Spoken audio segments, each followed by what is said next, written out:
අද පාඩමෙන් එතකොට අපි බලමු Excel එකේ worksheet එක print out ගන්න හැටි. Excel එකේ ඇත්තටම functions මහා ගොඩක් තියෙනවා. ඉතින් මෙතනින් ගියාට පස්සේ මේ function ඔක්කොම බලා ගන්න පුළුවන්. හැබැයි මේ function ඔක්කොම විභාගයට අහන්නේ නැහැ. විභාගයට අහන ටික තමයි මම අර කිව්වේ. max, min, average, sum අන්න ඒ වගේ ටික විතරයි විභාගයට අහන්නේ. එතකොට අර ඉස්සර තිබ්බ AVG ෆන්ක්ෂන් එක දැන් නැහැ. AVG කියලා ෆන්ක්ෂන් එකක් නැහැ. ඒ වෙනුවට තියෙන්නේ average කියන ෆන්ක්ෂන් එක. දැන් ෆන්ක්ෂන් එකක් ටයිප් කරගෙන යනකොට ඒ ෆන්ක්ෂන් එක Excel වල තියෙනවා නම් විතරයි මේ විදිහට පෙන්වන්නේ. ඒ ෆන්ක්ෂන් එක Excel වල නැත්තම් මෙතනට එන්නේ නැහැ. දැන් ඔම් බලන්න මම AVG කියලා ටයිප් කරා. AVG කියලා එකක් නැති නිසා එහෙම එන්නේ නැහැ. ඒ අකුර ගැහුවොත් එහෙම එන ෆන්ක්ෂන්ස් ටික අතරත් AVG නැහැ. ඇවරේජ් එක හොයන එක. ඒ නිසා AVG මතක තියාගන්න AVG කියන ෆන්ක්ෂන් එක Excel පරණ version වල තිබ්බේ. දැන් AVG කියන ෆන්ක්ෂන් එක නැහැ. ඇවරේජ් කියන ෆන්ක්ෂන් එක තමයි තියෙන්නේ. විභාගෙටත් ඔක පටල ගන්න එපා. ඒක අමතකම කරලා දාන්න ඔය AVG කියන අකුරු තුන. ඇවරේජ් කියන එක තමයි එන්නේ. ඔය විදිහට.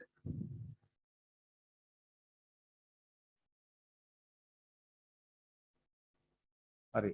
අපි බලමු මේකේ print out එකක් ගන්න හැටි. print out එකක් ගන්න යන path එක file print click කරා. එහෙම යනකොට අපට මේ විදිහට preview එකක් පෙන්නනවා. මේ preview එකේ පල්ලෙහා තියෙනවා අපි ඉන්නේ කුමන page එකේද කියලා. සහ pages කීයක් තියෙනවද කියන එක. දැන් 1 of 12 කියලා වැටලා තියෙනවා නම් අපිට ඒ කියන්නේ අපි ඉන්නේ පිටු 12ක් තියෙන ડોකියුමන්ට් එකක පළවෙනි පිටුවේ. right. මම යනවා දෙවෙනි පිටුවට. මෙතන තියෙන right arrow එක ක්ලික් කරාට පස්සේ අපිට දෙවෙනි පිටුවට යන්න පුළුවන්. ඒ විදිහට මේකේ තියෙන පිටු 12ටම ගමන් කරන්න පුළුවන් සහ ආපහු එන්න පුළුවන්. හරි. මට ඕනේ දෙවෙනි පිටුව විතරක් print කරගන්න. මොකද්ද මම කරන්නේ? එතන තියෙනවා මේ settings කියන කොටසේ pages කියලා. මෙතනට මම දෙනවා pages 2 දෙකේ ඉඳලා මෙතනටත් දෙනවා දෙකේ ඉලක්කම. දෙකේ ඉඳලා දෙකට. ඒ කියන්නේ දෙවෙනි පිටුව විතරක් print වෙනවා. මම මෙහෙම දුන්නොත් දෙකේ ඉඳලා 3 කියලා. එතකොට print වෙන්නේ දෙවෙනි පිටුවයි තුන්වෙනි පිටුවයි. මට පුළුවන් මෙතන 1 සිට 10 කියලා ටයිප් කරන්න. එතකොට print වෙන්නේ මොනවද? 1 10ත් එක්කම පිටු. 1 සහ 10 සහ ඒ අතර තියෙන පිටු සියල්ලම. හොඳයි.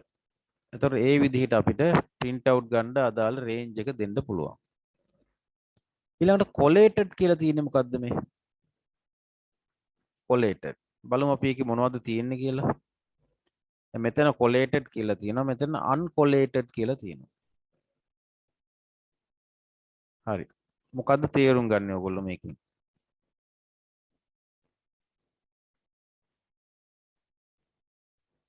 හරි. අපි හිතමු අපි page range එක මේ විදිහට දුන්නා. 1 ඉඳලා 10 දක්වා. ඒක ලේසි වෙන්න අපි මෙහෙම හදාගමු. 1 ඉඳලා 5 දක්වා. එතකොට මේ පිටු 6 print වෙන්න ඕනේ. මට ඕනේ copy 10ක් print කරන්න. මෙතනට copy කියන තැනට 10 කියලා දීලා මෙතනට 1 ඉඳලා 5 කියලා දුන්නා. පිටු 6 ඒව දැන් 10ක්. set 10ක් print වෙන්න ඕනේ. එතකොට කොළ 60ක්. පිටු 60ක්. මෙන්න මෙතන collated කියන එකේ 1 2 3 කියලා තියෙන එකේ අපි ඒක ඇක්ටිව් කරලා නම් මේ print එක දුන්නේ. අපිට මේ print එක එනවා පළවෙනි පිටුව 1, දෙවෙනි පිටුව 2, තුන්වෙනි පිටුව 3, හතරවෙනි පිටුව 4, පස්වෙනි පිටුව 5 කියලා. ඒතර 1 2 3 4 5 කියලා පිළිවෙලට එනවා. ඊළඟට නැවතත් මෙයා පටන් ගන්නවා පළවෙනි පිටුවෙන් print කරන්න. 1 2 3 4 5. ඒ 5 ආවට පස්සේ ආපහු 1 2 3 4 5. ඒ 5 ආවට පස්සේ 1 2 3 4 5. ওই විදිහට print වෙනවා. මෙතන මොකද්ද උනේ? පිටු ටික පිළිවෙලින් set 10ක් print වෙනවා. uncollated එකේ මොකද වෙන්නේ? print වෙන්නේ මෙහෙම. 1 1 1 1 1 1 1 කියලා 10 පාරක්. නේද? 1 2 3 4 5 6 7 8 9 10. හා 10ක් print වුණා. ඊළඟට print වෙනවා දෙකේ පිටුව. 1 2 3 4 5 6 7 8 9 10. දෙකේ පිටු ටික print වෙලා ඉවරයි. ඊළඟට print වෙනවා තුනේ පිටුව.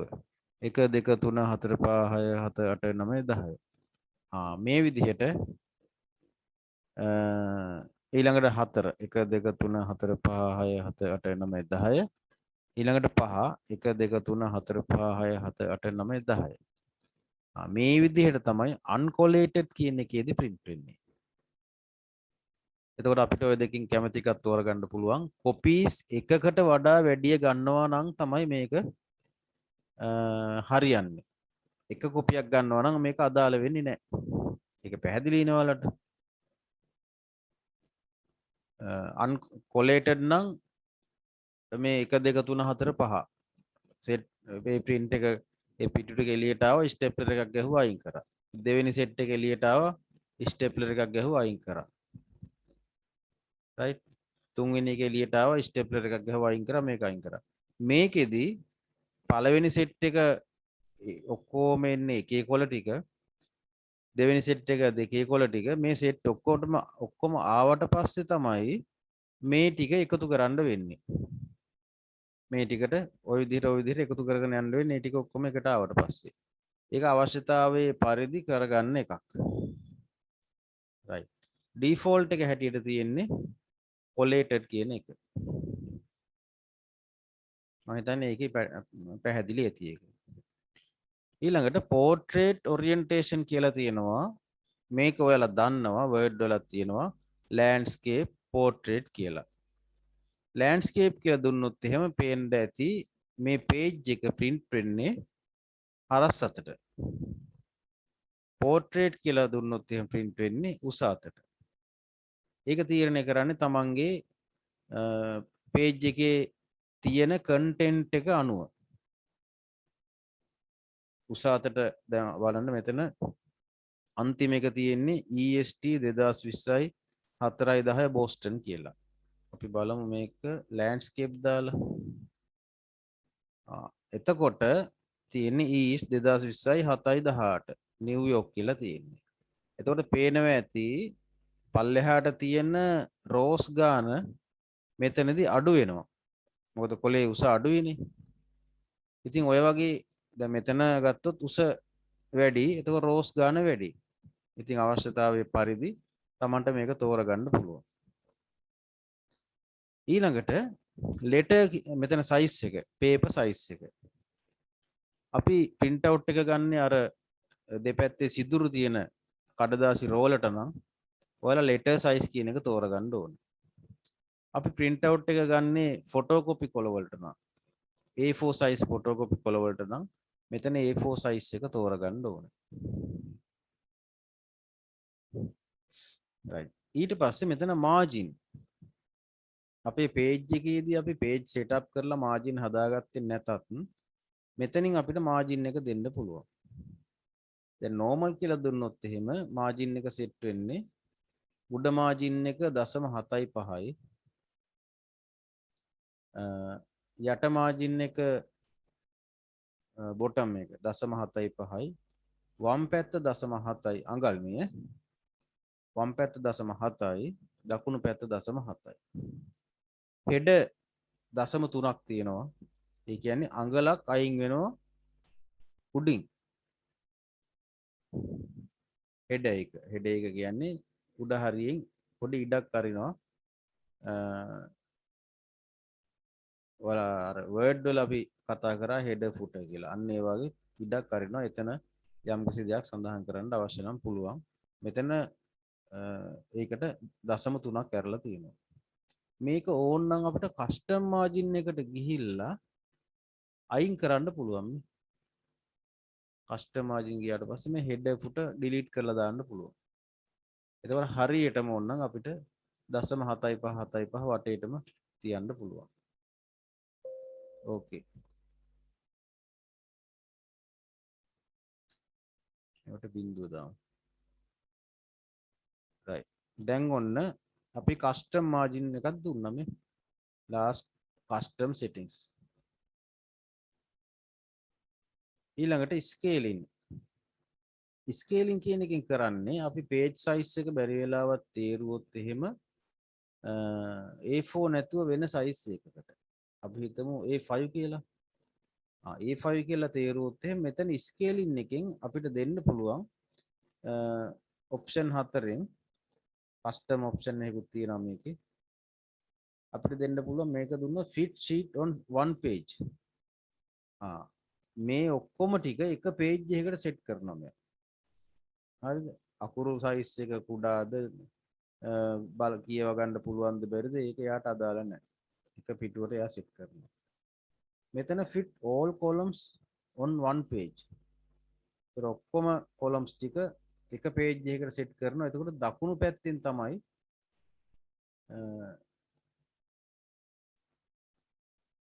මෙන්න මේ දකුණු පැත්තෙන් තමයි එයා columns ටික හදාගන්නේ. එතකොට page 4කට විතර ගිහිල්ලා තිබ්බනම් columns එයා ඒ තනි page එකට columns ටික ගන්නවා. ඊළඟට fit all rows on one page. එතකොටත් වෙන්නේ පල්ලෙහාට තියෙන rows ඔක්කොම තනි page එකකට එයා ගන්නවා. ඔය විදිහට. ඉතින් ওই ටික තමයි තියෙන්නේ Excel එකේ print out එකක් ගැනීමේදී සැකසිය යුතු options. මෙන්න මෙතන තියෙන page setup කියලා. ඔය page setup එකට ගිහිල්ලා අපට පුළුවන් අපේ page එක තවදුරටත් වෙනස් කරගන්න. ඇත්තටම exam එකේදී ඔයාලගෙන් බලාපොරොත්තු වෙන්නේ මෙන්න මේ margin ටික හරියට හදලා orientation එක හරියට හදලා print out එකක් ගන්න දැනුම තියනවද කියන එක විතරයි. margin මේ sheet එක කොහොමද print වෙන්න ඕන? පළවෙනි එක දෙවෙනි එක ඒ අර මේ අපේ sheet එකේ pages ගණනාවක් තියෙනවනම් තමයි මෙතන මේක බලපාන්නේ. නමුත් මේ මෙච්චර දුර විභාගෙදී ඔයාලගේ ප්‍රශ්න කෙරෙන්නේ නැහැ. right. ඊට පස්සේ දැන් මෙතනදී මේ දක්වා මොනවා හරි ප්‍රශ්න තියෙනවා නම් අහන්න පුළුවන්.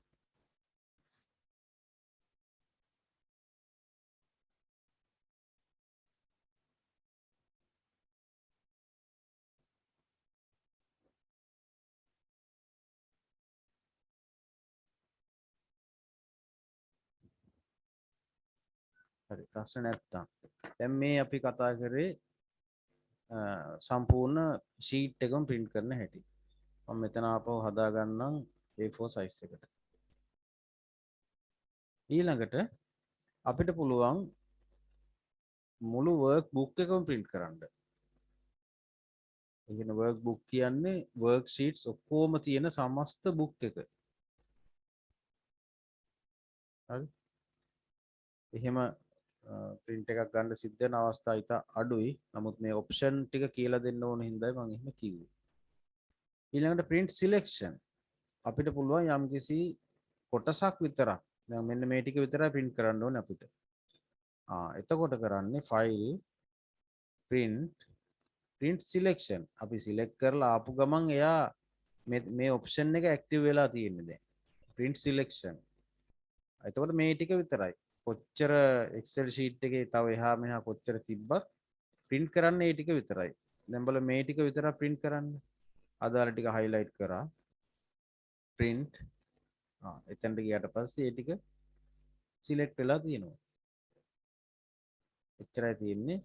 මෙතන තව තියෙන අදාළ print එක තෝරගන්න. බොහෝ විට කම්පියුටර් එකේ default print එක තමයි මෙතන පෙන්වන්නේ. මේ කොළ පාට හරියක් වෙట్లా තියෙන default print එක. මොකද්ද මේ default print එක කියලා කියන්නේ? default print එක කියලා කියන්නේ කම්පියුටර් එකේ printers කීපයක් install කරලා තිබ්බත් එක print එකක් තමයි නිතර පාවිච්චි කරන්නේ නම් අන්නේ print එක මෙතනට කෙලින්ම load වෙලා තියෙන්න සකස් කරන්න පුළුවන්. ඒක කරන්නේ මෙන්න මෙතන type කරන්න පුළුවන් printer කියලා. printer කියලා search කරාට පස්සේ මෙතන තියෙනවා printer and scanners ඊළඟට add printer or scanner ඒ වගේ තියෙනවා. ඉතින් මෙතනින් පළවෙනි එකට ගිහිල්ලා ඊට පස්සේ අපිට පෙන්නනවා printers ටික මේකේ තියෙනවා. ඒකෙන් මේ අදාළ printer එකේ උඩ ක්ලික් කරාම දැන් මේක උඩ ක්ලික් කරොත් මේ ඔප්ෂන් තුනක් එනවා. මෙතන ක්ලික් කරොත් ඔප්ෂන් තුනක් එනවා. මගේ කම්පියුටර් එකට සම්බන්ධ කරලා තියෙන print එක මේක.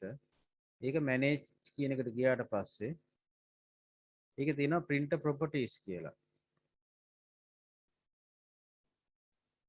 right අන්නේ printer properties dialog box එකේ තියෙනවා මේ printer එකේ default pages print එකට අදාළ settings තියෙනවා. ඒක printer එකෙන් printer එකට වෙනස් වෙනවා. එතකොට අන්නේ settings අදලා තියාගත්තාම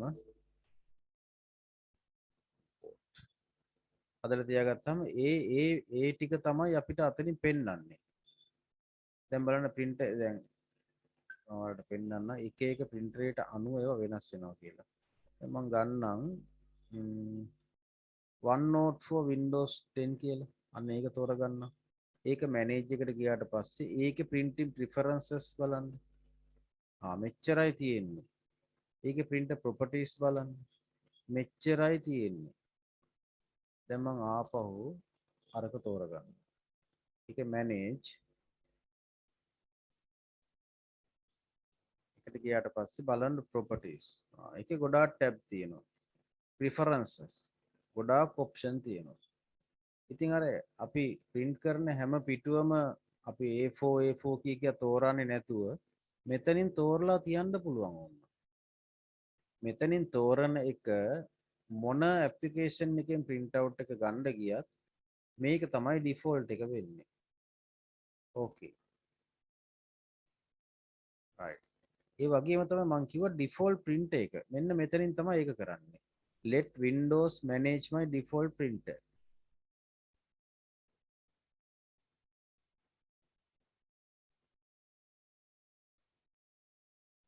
හරි. එතකොට අපි බලමු දැන් මේකට හරියක් වැටලා තියෙනවා.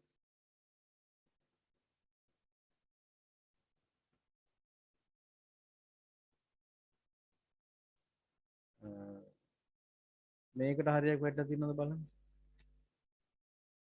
let Windows manage my default printer. Windows වලට මේක කියන්නේ. Windows වලට කියනවා default print එක විදිහට මේක manage කරන්න කියලා. Then when this is on, Windows will set your default printer to be the one you used most recently at your current location. මේක දුන්නොත් එහෙම දීලා තිබ්බොත් මේක අයින් කරොත් එහෙම default එක අයින් වෙනවා නේ. offline. අපි මේක default දෙමු. මේක දෙනවා. right දීලා දැන් යමු Excel වලට. Excel වලට ගිහිල්ලා යම් print right මේක Excel close කරලා එන්න ඕනේ.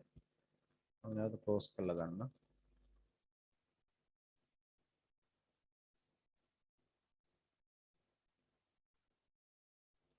අප open කරනවා.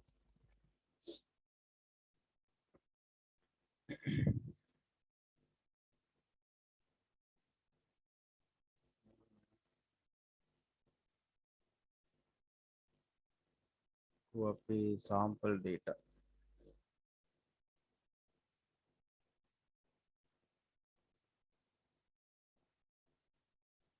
in file print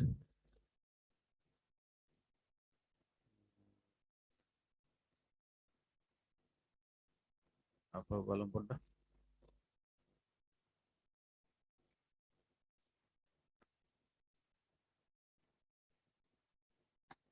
මෙතන පැටලලා තියෙනවා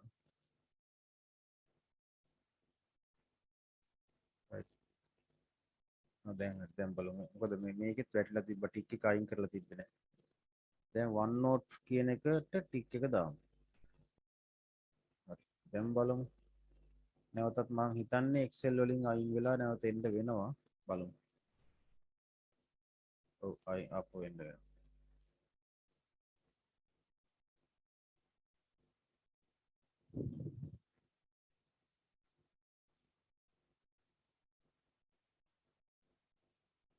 sample data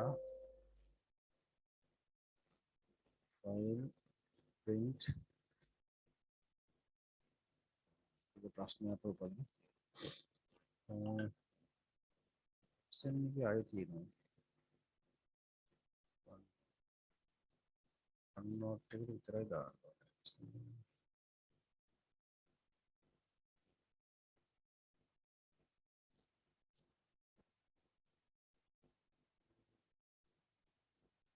මේක මම පොඩ්ඩක් බලලා කියන්නම් ඈ දැන් Windows 10 version එකේ තමයි මට මේක අනිත් පරණ version වල නම් right click කරලා ඉවරලා default printer කියලා select කරන්න තියෙන්නේ manage කියන එකේ බලමු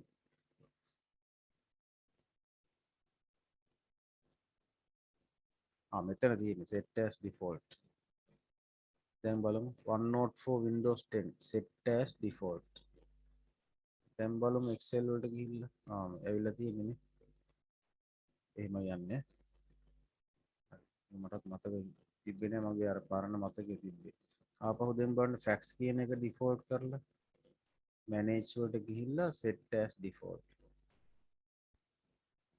එතකොට මෙතන default වෙලා තියෙන්නේ fax කියන එක හරි ඒ පාත් එක ඔන්න මතක තියාගන්න මමත් ඉගෙන ගත්තා දැන් මේක default කරන්න ඕන නම් අපි මෙතනට ආවේ කොහෙන්ද අය මුලින් ඉඳලා මෙතනට ආවේ print කියලා type කරලා එන menu එකේ printers and scanners වලට ගිහිල්ලා එතනින් අපිට ඕන printerේ උඩ ක්ලික් කරාට පස්සේ එන බටන් තුنين manage කියන බටන් එකට ගිහිල්ලා එතන set as default කියන එක ක්ලික් කරා. එතකොට printer status කියන එක default කියලා වැටුණා මෙතන. එහෙම ගියාට පස්සේ අපි මෙතන print කියලා ගියාට පස්සේ කෙලින්ම පෙන්වන්නේ ඒක. මේ විදිහට. දැන් ආපහු මම තිබ්බ එකම මගේ default කරනවා. manage set as default. දැන් print එකට ගියාට පස්සේ ඒක තමයි පෙන්නන්නේ. හරි. මොන හරි ප්‍රශ්න තියෙනවා නම් අහන්න.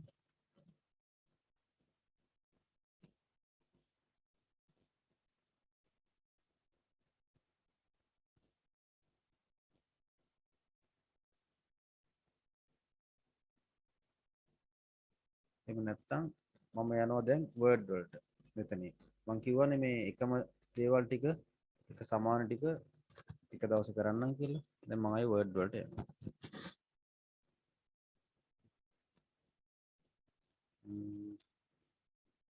blank document එකක් open කරගන්නවා. test කියලා type කරගත්තා. file print out එකක් ගන්න යන්නේ print. අර ටිකම තමයි තියෙන්නේ. ඔයාලට පේනවා ඇති ඒ ටිකම තමයි තියෙන්නේ. පොඩි වෙනසක් තියෙනවා මෙතන. මොන pagesද type කරන්න මේ print කරන්න කියලා දෙන්න තියෙන විදිහ වෙනයි. මම පොඩි ප්‍රශ්නයක් අහන්නම් මට type කරන්න ඕනේ පළවෙනි පිටුවයි හතරවෙනි පිටුවයි අටවෙනි පිටුවයි. කොහොමද මේක මම දෙන්නේ මෙතනට?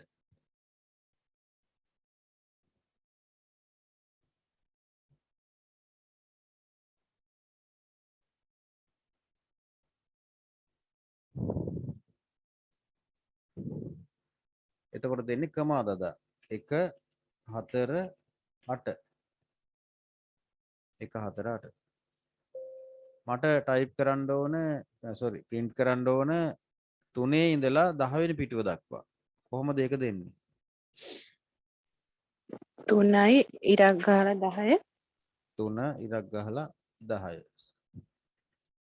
උත්තරේ හරි මට print කරගන්න ඕනේ 1 1 3 5 සහ 4 ඉඳලා 8 දක්වා කොහොමද ඒක දෙන්නේ 1 3 5 සහ එකකමා එකේ ඉඳන් 3ට කමා දාලා හතරටම හතරට එකේ ඉඳන් 4 වෙනකන් නේද හරි එහෙම ගියමුකෝ ඔව් දාලා අතර තියෙන ඉලක්කම් දෙකට දැන් 5ත් 8ත් අතර නම් 5 8 මෙහෙමද ඔව් මෙතනටත් කමාවක් එන්න ඕනේ 5 ළඟටද හතරට පස්සේ 4 ඒ කියන්නේ අපි හිතමුකෝ දැන් 1යි 3යි 5යි ගන්න ඕනේ ඊළඟට 6යි 10යි අතර ඒවා ගන්න ඕනේ එතකොට 1යි 3යි 5යි ඊළඟට ගන්න ඕන 6යි 10යි මෙතනටත් ක්‍රමාවක් එන්න ඕන කොතනටද මේ මෙතනට ක්‍රමාවක් එන්න ඕන එහෙම නැත්තම් වරදිනවා තේරෙනවනේ ඇයි කියලා නේද ඒ කියන්නේ 1 3 5 ගන්නවා ඒ ටික එනවා ඊළඟට ක්‍රමාවක් දාලා වෙන් කරන්න ඕනේ මේ රේන්ජ් එක ඒකට මෙන්න මෙතනට ගියාට පස්සේ පෙන්නනවා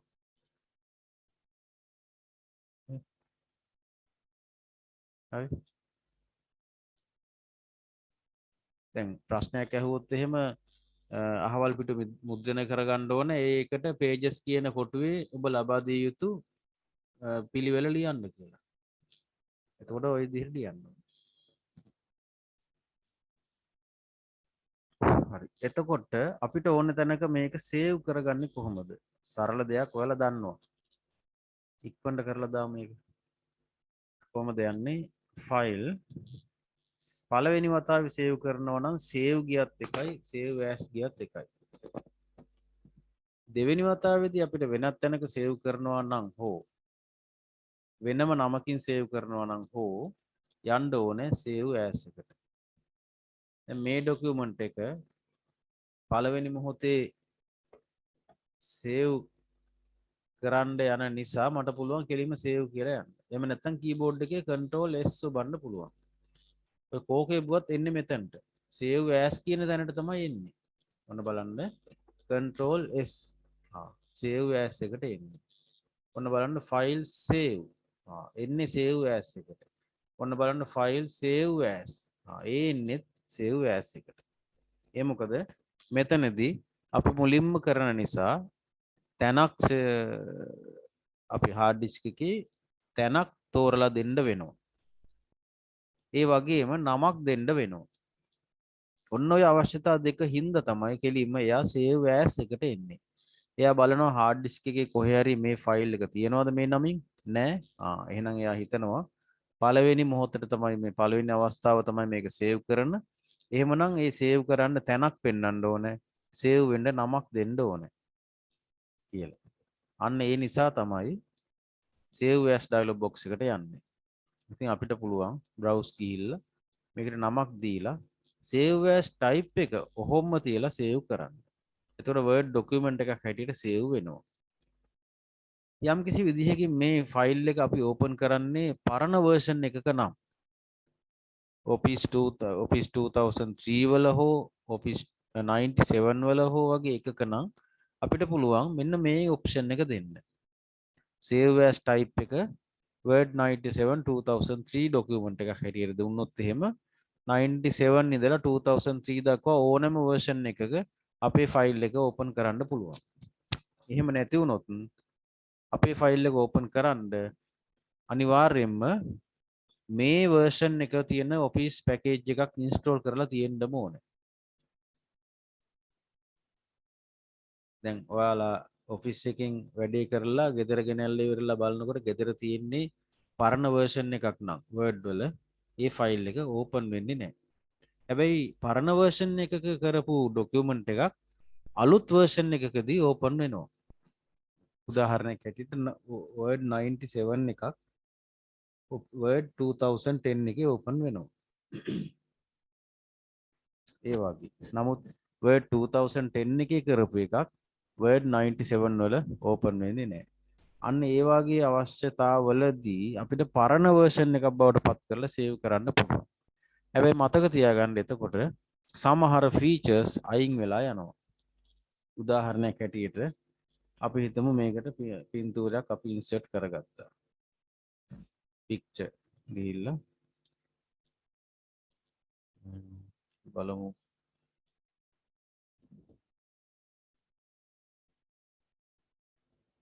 හරි පින්තූරයක් insert කරගන්න බලමු.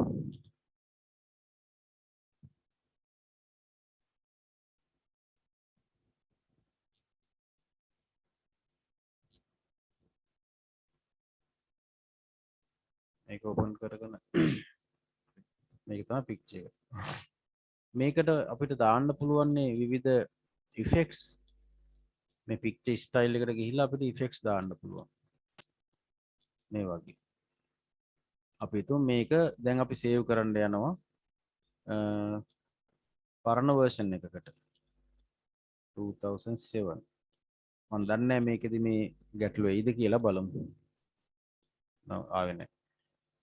සමහර වෙලාවට මේ features තියෙනවා 2000 පරණ version වලදී open වෙනකොට මේ features හැලෙනවා. අන්නේ හැලීම සඳහා අපිව දැනුවත් කිරීමේ message එකක් එනවා. මේ message එක එනවද කියලා බලන්නයි මම මේ දුන්නේ. නමුත් මේකට ආවේ නැහැ. සමහර අවස්ථාවලදී එනවා. ඒ කියන්නේ අපේ බලාපොරොත්තු වෙන document එක ඒ විදිහටම open වෙන්නේ නැහැ කියන එක. හැබැයි 2010 එකේ කරපු එක 10 එකේ ඒ විදිහටම open වෙනවා. ඉතින් මේ විදිහට තමයි save as කරන්නේ. තව එකක් තියෙනවා. සිංහලෙන් වගේ ටයිප් කරලා save කරපු document එකක් වෙනත් කම්පියුටර් එකක ඕපන් කරනකොට ඒ ෆොන්ට්ස් මාරු වෙන අවස්ථාවල් ඔයාලා අත්විඳලා ඇති.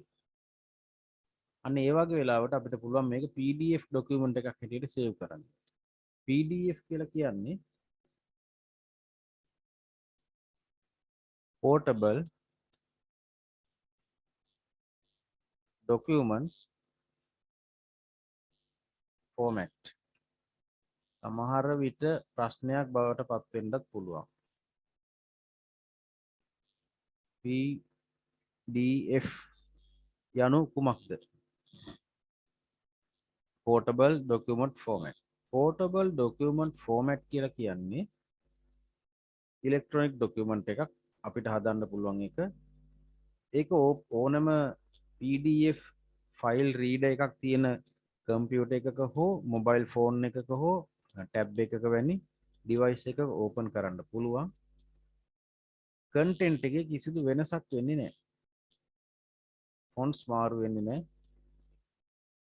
ඒ වගේ. එතකොට මේ save as ගිහිල්ලා අපිට පුළුවන් PDF document එකක් හැටියට save කරන්න. එතනදී save as type එක PDF. right. මෙතන නම Tamanට කැමති නමක් දාන්න පුළුවන්. එහෙම කළා කොහේ හරි save කරනවා. test save. එතකොට ඒක open වෙන්නේ PDF document එකක් හැටියට සාමාන්‍යයෙන් browser එකක. එහෙම නැත්නම් Adobe PDF Reader කියලා software එකක් තියෙනවා. එහෙම එකක. මේක කාටවත් edit කරන්න බෑ. මේවා delete කරන්න බෑ.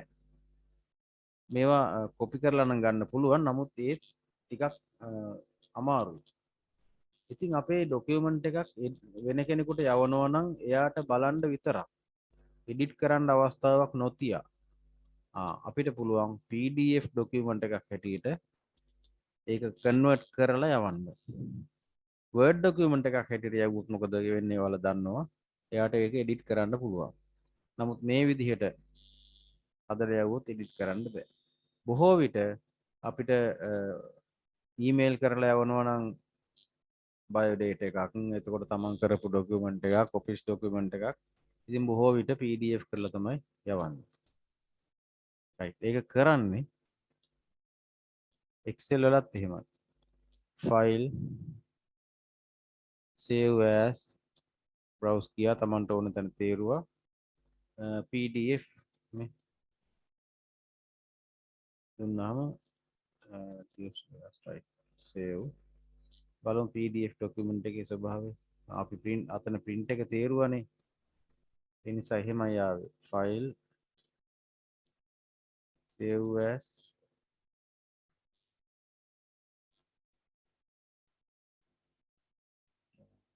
එතන print එකට ගිහිල්ලා එතන අපි තෝරන්න ඕනේ no scaling. right. එතකොට තමයි document එක read කරන්න පුළුවන් විදිහට save වෙන්නේ. PDF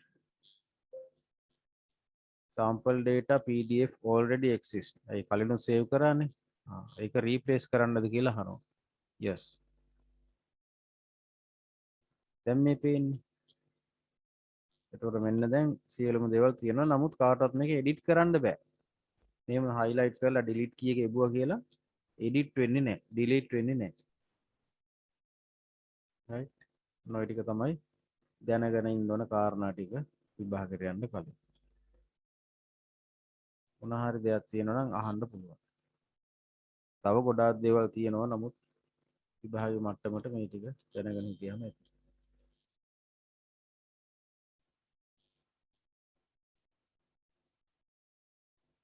මම වීඩියෝ එකේදී කරලා තියෙන්නේ මෙන්න මේ conditional formatting කියන එක.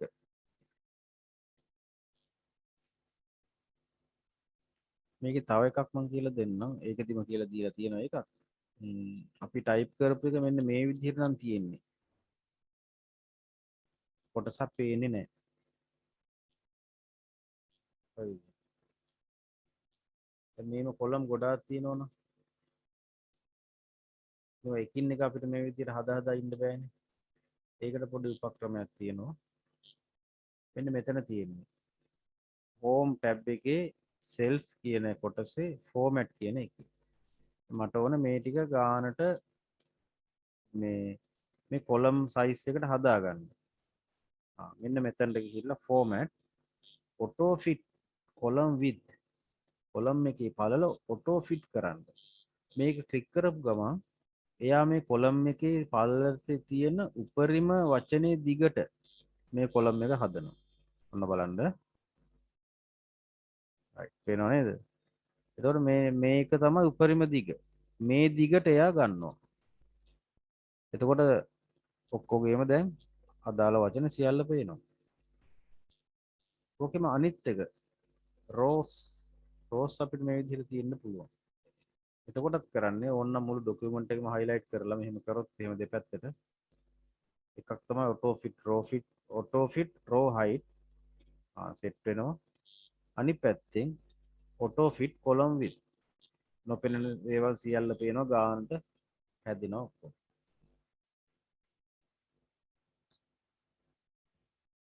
conditional formatting එකකින් කරේ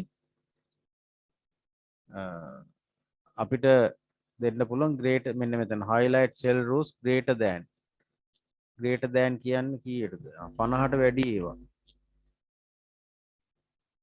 මොකේද මේකේ highlight කරන්න කියලා කියනවා. ඕකේ කොටන ඉස්සලා highlight කරලා යන්න ඕන. මේක greater than 50 50ට වැඩි ඒවා highlight කරන්න. ඊළඟට greater than අපි හිතමු 100ට වඩා වැඩි ඒවා 100ට වඩා වැඩි ඒවා ටික එයා highlight කරලා දෙනවා. ඊට පස්සේ අපිට ඕන නම් මේ color එක මෙතන වෙනස් කරන්න පුළුවන්. custom format ගිහිල්ලා custom format ගිහිල්ලා මේ fill එක වෙන පාටක් දෙන්න පුළුවන්. දැන් 100ට වඩා වැඩි ඒවා මේ විදිහට ගැලපෙන පාටක් දෙන්න පුළුවන්. ඒ වගේම තමයි less than කියන තැනින් ගියොත් එහෙම 45ට වඩා අඩු වේවා. එහෙම නැත්නම් 100ට වඩා අඩු වේවා. මේ විදිහට දෙන්න පුළුවන්. එතකොට 100ට වඩා අඩු ඒවා තමයි මෙයා රතු පාටින් මේ පෙන්වන්නේ. රයිට්. ඔය ටික තමයි වීඩියෝ එකේ කරලා තියෙන්නේ. ඒක චුට්ටක් බලන්න මීට වඩා යම් කිසි දෙයක් තව එකේ තියෙනවා. රයිට්. මම හිතනවා Excel වල මේ ටික කරාම ඇති කියලා. sort and filter කරා, find එක කරා. අපි ප්‍රස්ථාර කරා. ප්‍රශ්න කරන කාලෙට මේවත් එක්කම අහුවෙන්න තව ටිකක් අපිට කරලා දාන්න පුළුවන්. නමුත් වැඩිය කරන්න යන්නේ නැහැ. මොකද මේකේ තියෙන දේවල් ඔක්කොම ඉගෙන ගන්න හම්බෙන්නේ නැහැ. විභාගයට අවශ්‍ය ටික විතරයි මේ කරවා මේ පැය දෙකේ අපි කතා කරන්නේ. නැත්නම් කාලෙ මදි ඔක්කොටම. මම අර WhatsApp එකට දාපු එක වගේ ප්‍රශ්න තමයි Excel වලදී ඔයාලට හම්බ වෙන්නේ.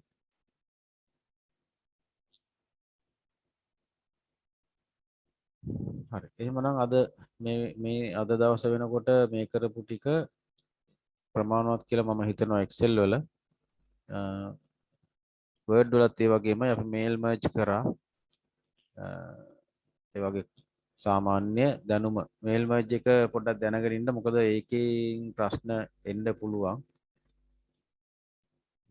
අපිත් ප්‍රශ්න ටිකක් කරමු. හරි. මොනවා හරි අහන්න දෙයක් තියෙනවද මේ දෙක අවසන් කරන්න කලින්? අපි access පටන් ගන්න හදන්නේ ඊට පස්සේ දැන්. PowerPoint කියන එක පස්සට දාන්න.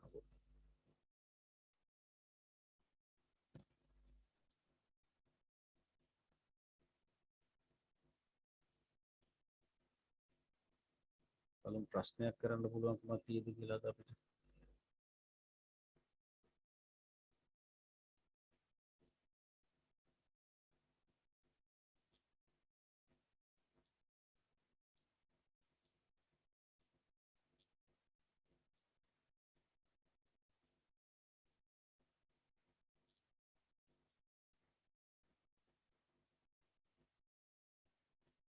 ෂෙයාර් එක පොඩ්ඩක් මම නවත්තනවා.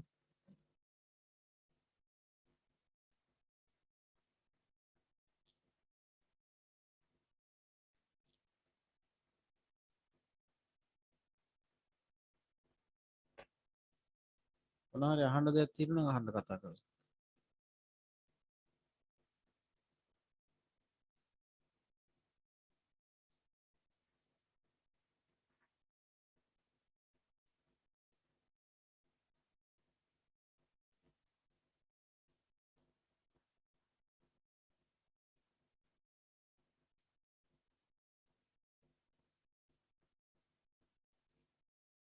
ප්‍රශ්න ටිකක් තියෙනවා කරමු බලන්න.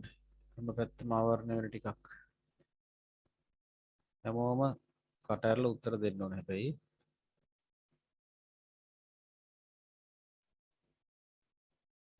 මේක පේනවද මගේ ස්ක්‍රීන් එක?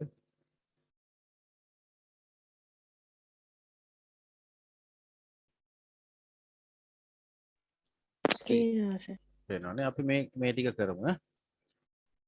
අංක 101 සිට 120 දක්වා වූ ප්‍රශ්න සඳහා දී ඇති ප්‍රකාශ සත්‍යද අසත්‍යද යන වග පිළිතුරු පත්‍රයේ අදාළ කොටුවේ හරි ලකුණක් යෙදීමෙන් පෙන්눔 කරන්න. හරි. අපි බලමු මේවා මේ ප්‍රකාශ සත්‍යද අසත්‍යද කියලා තමයි අහන්නේ. right. පළවෙනි ප්‍රශ්නය. දන්නේ නැති ඒවා තියෙන්න පුළුවන් ගැටලුවක් නැහැ. අපි ඉගෙන ගන්නවානේ. right. ලීගල් යනු සම්මත ප්‍රමාණයක මුද්‍රණ කඩදාසියකි. මේක හරිද වැරදිද?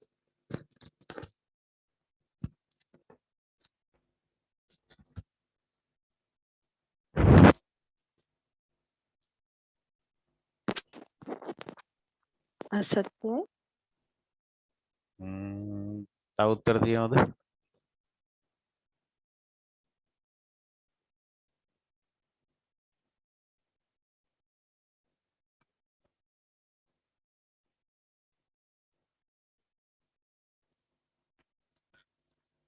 මේක සම්මත ප්‍රමාණයක මුද්‍රණ කඩදාසියක් තමයි ලීගල් කියලා කියන්නේ.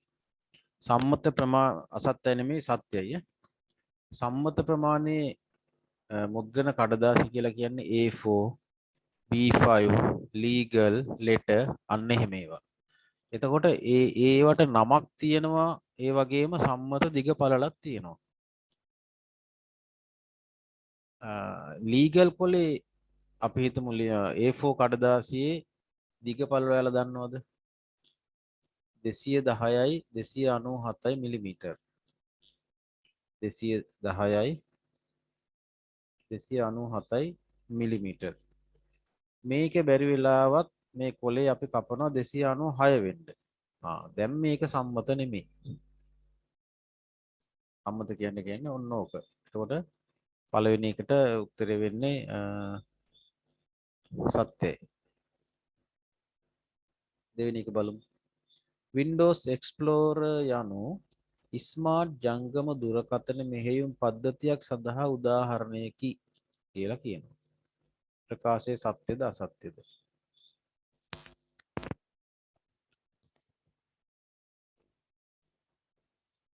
සාමාන්‍ය දැනුමක් තියෙන්න ඕනේ මේවට. ඒ කියන්නේ මේ ක්ලාස් මොන ක්ලාස් එකකට ගියත් තමන් භාවිතයෙන් ලබාගත්තු සාමාන්‍ය දැනුමත් පරීක්ෂා කරනවා. ඒක වළක්වන්න බෑ. පන්තිවල ඒ හැමදේම උගන්වන්නත් බෑ.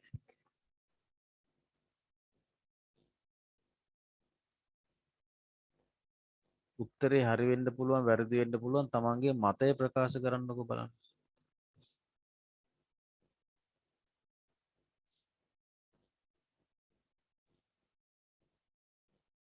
Windows Explorer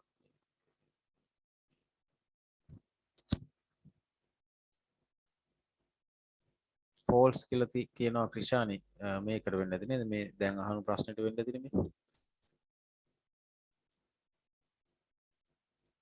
ඔව් ප්‍රකාශය අසත්‍යයි. මොකද Windows Explorer කියලා කියන්නේ මෙන්න මේකට.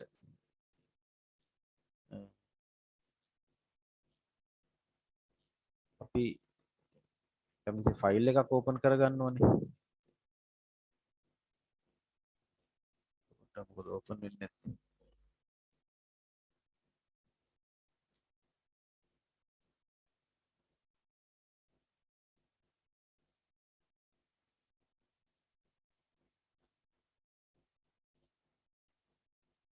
Windows Explorer කියන්නේ මෙන්න මෙහෙම එකකට.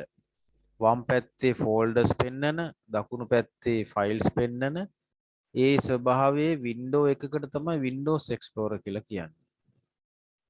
මේ වගන්තිය කියන්නේ Windows Explorer කියන්නේ ජංගම දුරකථන මෙහෙයුම් පද්ධතියක් සඳහා උදාහරණයක්ලු. අලි බොරුවක්. ජංගම දුරකථන මෙහෙයුම් පද්ධති Android, BlackBerry ඒ වගේ ඒවා. right. තුන්වෙනි එකට බලමු. Microsoft.com යනු domain name සඳහා උදාහරණයකි. වසම් නාමයක්. නිකන් මම උගන්ලා නෑ. ඔයාලා කොහෙන් හරි දැනගෙන තියෙනවා නම් මේක උත්තරේ දෙන්න. අපි ඉස්සරහට කරන්න ඉන්නේ මේක.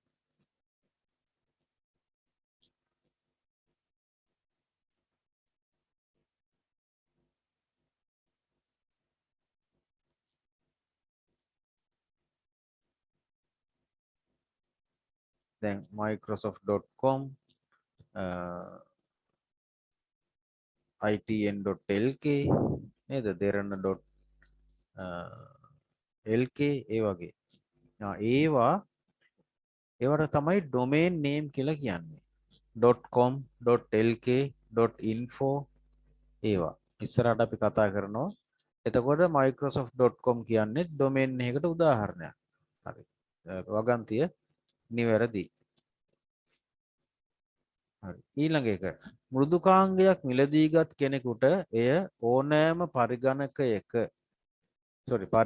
ගණනක ස්ථාපිත කිරීමට අවසර ඇත. මොකද කියන්නේ මේ වගන්තිය ගැන?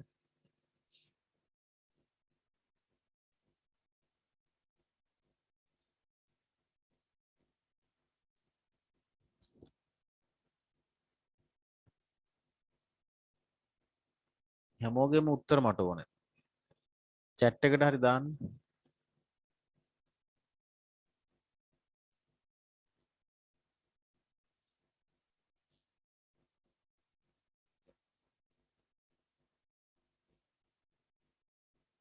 ඔව් කාලේ ගන්න එපා. උත්තර දෙන්න. මේකට සම්බන්ධ වෙලා ඉන්නවනම් උත්තර දෙන්න.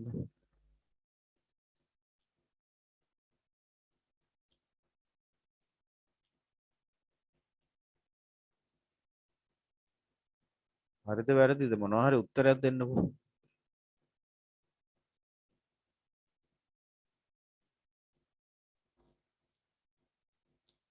දෙන්නද ඉන්නේ ක්ලාස් එකේ. උත්තර එන්න ඕනේ 1 2 3යි.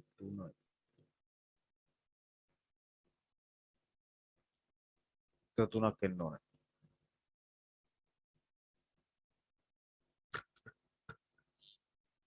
හරි කවන්න කරන්න දෙන්නේ නැහැ ඉතින්.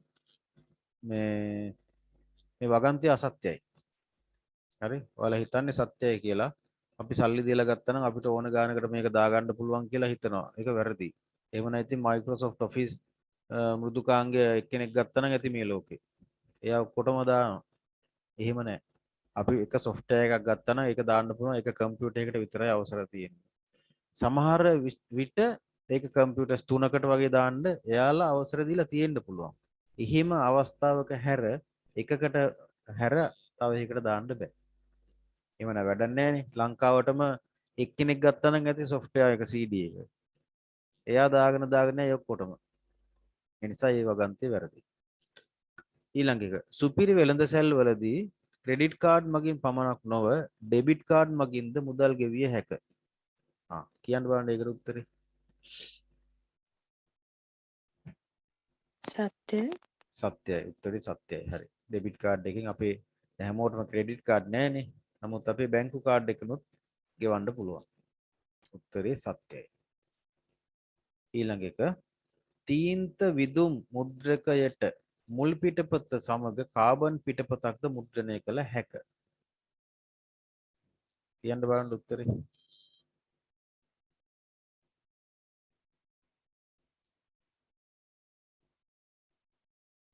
සත්‍ය.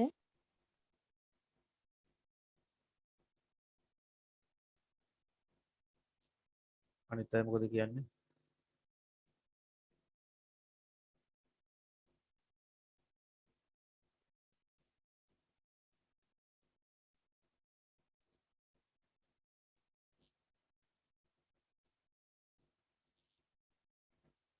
තීන්ත විදුම් මුද්‍රකය. ඒ කියන්නේ ඉන්ක්ජෙට් printer එක. ඉන්ක්ජෙට් printer එකෙන් සිද්ධ වෙන්නේ කඩදාසිය මතට තීන්ත ධාරාවක් විදීම. එතකොට මෙතනදී කියන්නේ උඩින් කඩදාසියක් තියලා යටින් කාබන් කොලයක් තියලා ඊට යටින් කඩදාසියක් තිබ්බොත් ඒ කඩදාසියෙත් print වෙනවා කියලා. ඔයාලට මතක ඇති මං කිව්වා මුද්‍රණ යන්ත්‍ර වර්ග දෙකක් තියෙනවා. ඒකෙන් ඩොට් මැට්‍රික්ස් printerය සමග පමණයි මේ වැඩේ කරන්න පුළුවන්. කාබන් පිටපතක් මුද්‍රණය කරගන්න පුළුවන් ඩොට් මැට්‍රික්ස් එකකින්. අනිත් ඒ වගේ බෑ කියලා මං කිව්වා. එතකොට මේ වගන්තිය එහෙමනම් අසත්‍යයි. තේරෙනවද ඇයි කියලා?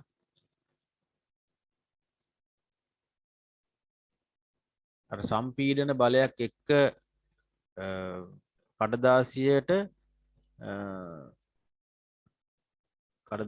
අර යම්කිසි බලයකින් තවත් print ribbon එකකින් හරහා යම්කිසි බලයක් යොදලා ඉවරලා ඒක කඩදාසිය මුද්‍රණය කරන්නේ dot matrix printer එකේ පමණයි. ඒතකොට inkjet printer එකට ඒ වැඩේ කරන්න බෑ. laser එකටත් ඒ වැඩේ කරන්න බෑ. right. එහෙනම් ඒකට වගන්තිය වැරදි. PayPal යනු මාර්ගගත මුදල් කෙවීමේ ක්‍රමයකි. ඒකට උත්තරේ කියන්න බලන්න. වගන්තිය හරිද වැරදිද?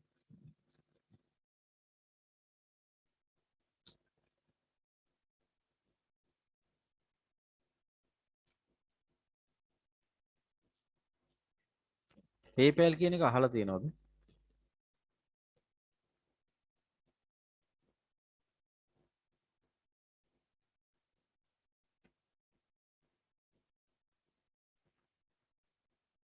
අහලා තියෙනවද නැද්ද?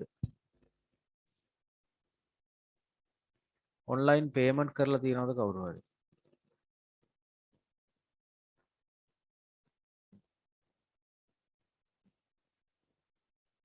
හරි. PayPal කියලා කියන්නේ මෙන්න මෙහෙම එකක්.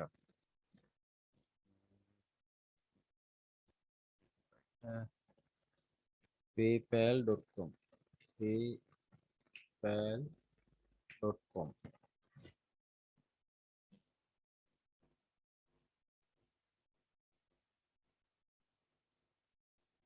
right. PayPal කියන්නේ මෙහෙම එකක්. ඒක PayPal කියන වෙබ්සයිට් එකක්. ඉස්සරහට කතා කරමු. PayPal කියන වෙබ්සයිට් එක හරහා වෙනත් සෙලර් කෙනෙකුට අපිට මුදල් ගෙවන්න පුළුවන්. ඒ කියන්නේ අපි යම්කිසි භාණ්ඩයක් මිලදී ගන්නකොට ඒ භාණ්ඩය වෙනුවෙන් මුදල් ගෙවීම සඳහා මේ PayPal කියන එක අතරමැදියෙක් වශයෙන් කටයුතු කරනවා.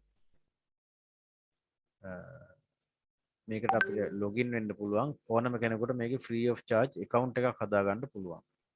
account එක හදාගෙන අපේ bank card එක මේකට link කරන්න පුළුවන්. බලමු මගේ account එකට වෙන්න පුළුවන්ද කියලා.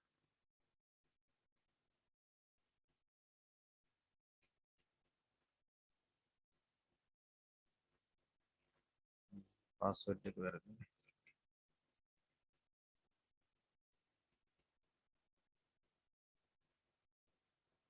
මතක නැහැ password එක. බලලා type කරන්න ඕනේ.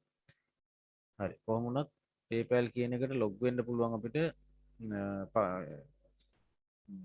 sign up වෙන්න පුළුවන් free of charge account එක හදාගන්න පුළුවන්. account එක හදාගත්තට පස්සේ මේ PayPal හරහා මුදල් ලබා ගැනීම සඳහා කැමැත්ත පළ කරලා තියෙන sellers ලා ඉන්නවා විවිධ e-commerce website වල. උදාහරණ හැටියට eBay, AliExpress වගේ website වල. ඒකෝර අපිට යම්කිසි බඩුවක් එකකින් ගත්තොත් එහෙම අපිට පුළුවන් මේ PayPal හරහා මේ මුදල් යවන්න. PayPal හරහා මුදල් යවන එකේ වාසිය තමයි අපිට යම්කිසි විදිහකින් ඒ ආයතනය මේ භාණ්ඩය එව්වේ නැත්තම් ඒ සෙලර් අපිට මේ භාණ්ඩය එව්වේ නැත්තම් PayPal වලින් අපිට පුළුවන් නැවත ඒ මුදල් ගන්න. right? PayPal හරහා මුදල් අපිට ගන්න පුළුවන්. ඒ නිසා තමයි PayPal කියන ගේට්වේ එක අපි බලමු මේක යූසර්ස්ලා කීයක් ඉන්නවද කියලා. ඒක හොයමු. number of PayPal usersලා කියලා users කියලා type කරමු.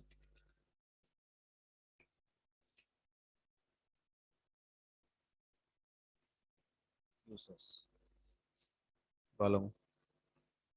පේනවද මේ 2017 මිලියන 227ක් ඉඳලා තියෙනවා. 2018 267ක් 2019 305ක් 2020 377ක් 2022 මේ වෙනකොට මිලියන ලෝකේ වැඩිම යූසර්ස්ලා ඉන්න ඔන්ලයින් පේමන්ට් ගේට්වේ එක තමයි PayPal කියන්නේ.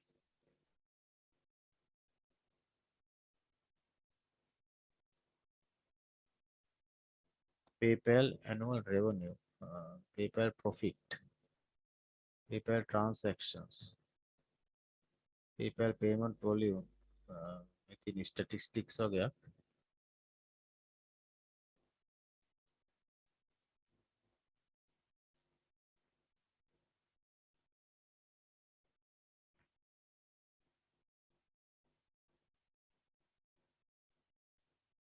හරි. කමන්න මෙච්චරක් ඉන්නවා කියමුකෝ අපි. මිලියන 300 ගණනක් ඉන්නවා කියමුකෝ.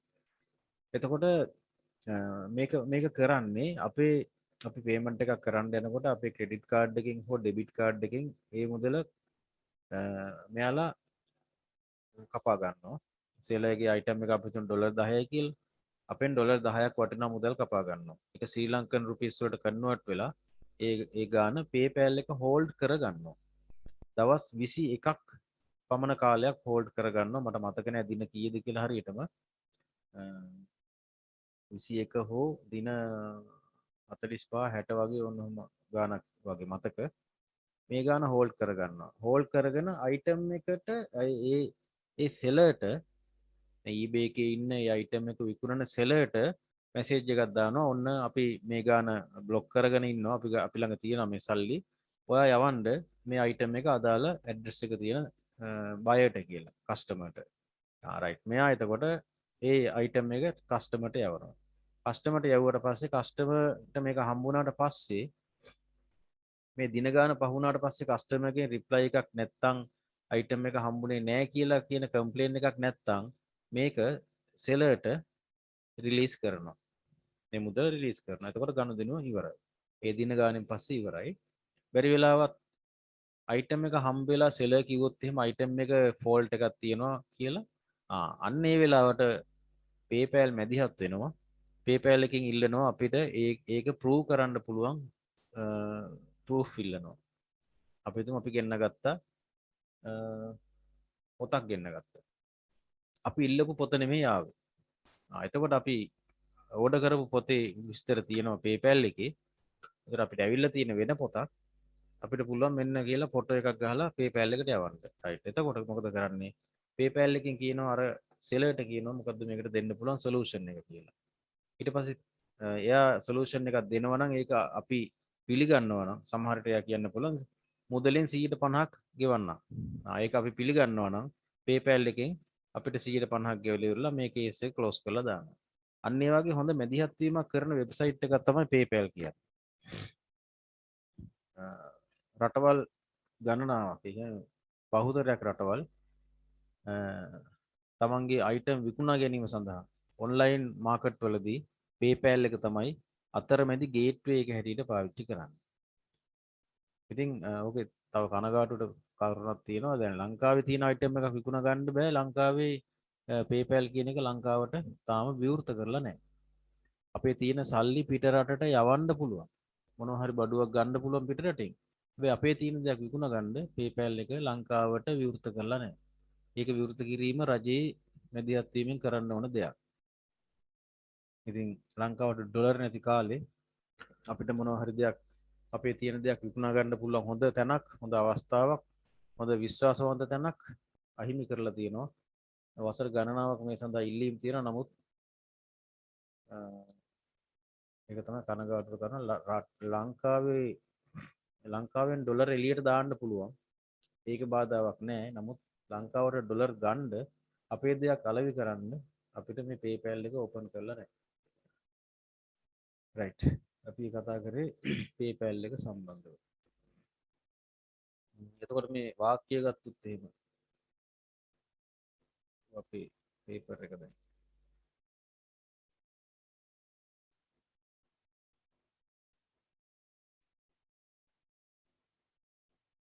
ඊපොත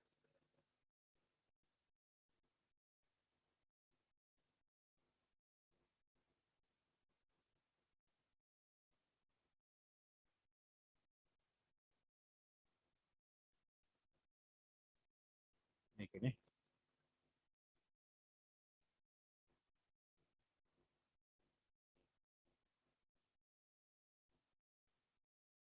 right. PayPal යනු මාර්ගගත මුදල් ගෙවීමේ ක්‍රමයකි.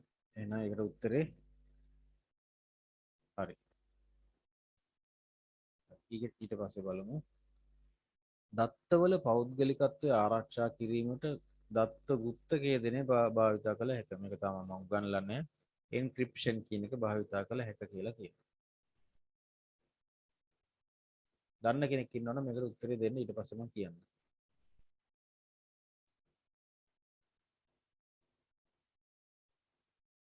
encryption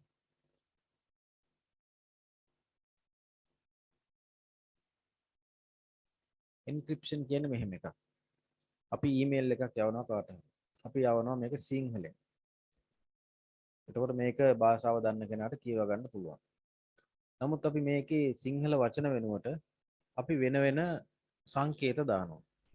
එතකොට මේක කියවන්න පුළුවන් ඒ සංකේත ගැන දැනුමක් තියෙන කෙනාට විතරයි. අන්න ඔකට කියන encryption කියලා. එතකොට ඊමේල් විවිධාකාර අවස්ථාවලදී මේ encryption පාවිච්චි වෙනවා. අන්නේ encryption පාවිච්චි වෙන්නේ දත්තවල පෞද්ගලිකත්වය ආරක්ෂා කරන්න. දැනට ඒ දැනුම ඇති. එහෙනම් මේ වගන්තිය සත්‍යයි. සත්‍යයි. දෙවි ඊගාව එක. රූපවාහිනී අර්ධ ද්විපත සම්ප්‍රේෂණය සඳහා උදාහරණයකි. half duplex loop. ඒ කියන්නේ දැන් මෙතන duplex half duplex full duplex කියලා තියෙනවා. duplex කියලා කියන්නේ දැන් අපි ටෙලිෆෝන් එකකින් කතා කරනකොට එහා පැත්තේ එක්කෙනා කතා කරන අතරෙම අපිටත් කතා කරන්න පුළුවන්. එහා පැත්තේ එක්කෙනා කතා කරන අතරේ අපිටත් ඇහෙනවා, අපි කතා කරන එක එයාටත් ඇහෙනවා. එහෙම ඒවට කියනවා full duplex කියලා. half duplex කියන්නේ ඔයාලා දැකලා ඇති පොලිස් නිලධාරීන් අතේ තියෙන walkie talkie යන්ත්‍රයක්. මේ walkie talkie යන්ත්‍රය ගත්තොත් එහෙම එක්කෙනෙක් කතා කරනකොට අනිත් එක්කෙනාට අහගෙන ඉන්න විතරයි පුළුවන්. එයා කතා කරනකොට මෙයාට අහගෙන ඉන්න විතරයි පුළුවන්. බටන් එකක් ඔබලා කතා කරන්න ඕන. ඒ කතා කරන වෙලාවේදී අනිත් එක්කෙනාට කතා කරන්න බෑ. ඒ කතා කරත් මෙයාට ඇහෙන්නේ නැහැ. එහෙම ඒවට කියනවා half duplex කියලා. කිසිසේත්ම ඩුප්ලෙක්ස් නොවන ඒවා තියෙනවා. ඒ කියන්නේ no duplex. උදාහරණ හැටියට රූපවාහිනියෙන් අපිට කතා කරාට අපිට රූපවාහිනිය ආයතනෙට කතා කරන්න බෑ. ඒක ටෙලිෆෝන් එක පාවිච්චි කරන වෙනම ඒක ටෙලිෆෝන් එකනේ එතකොට. ඒතර ගුවන් විදුලියත් එහෙමයි. අන්න ඒවට දැන් මෙතන වාක්‍යයේදී කියන්නේ රූපවාහිනිය අර්ධ ද්විපතලු. අර walkie talkie වගේලු. ඒකට උදාහරණයක්ලු. එතකොට වගන්තිය මොකද?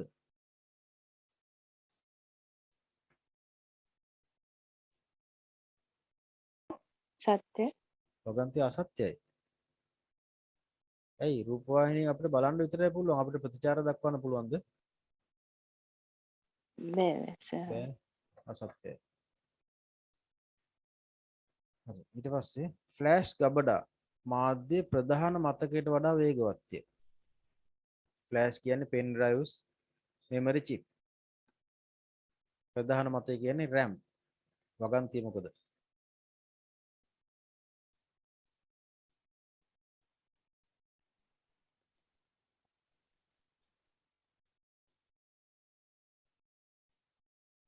වගන්තිය හරිද වැරදිද?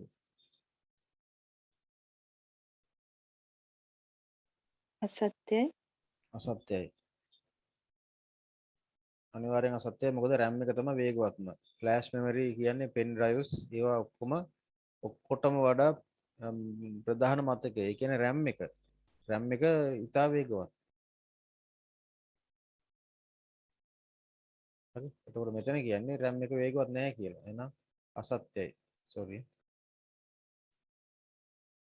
right. ඊගාව එක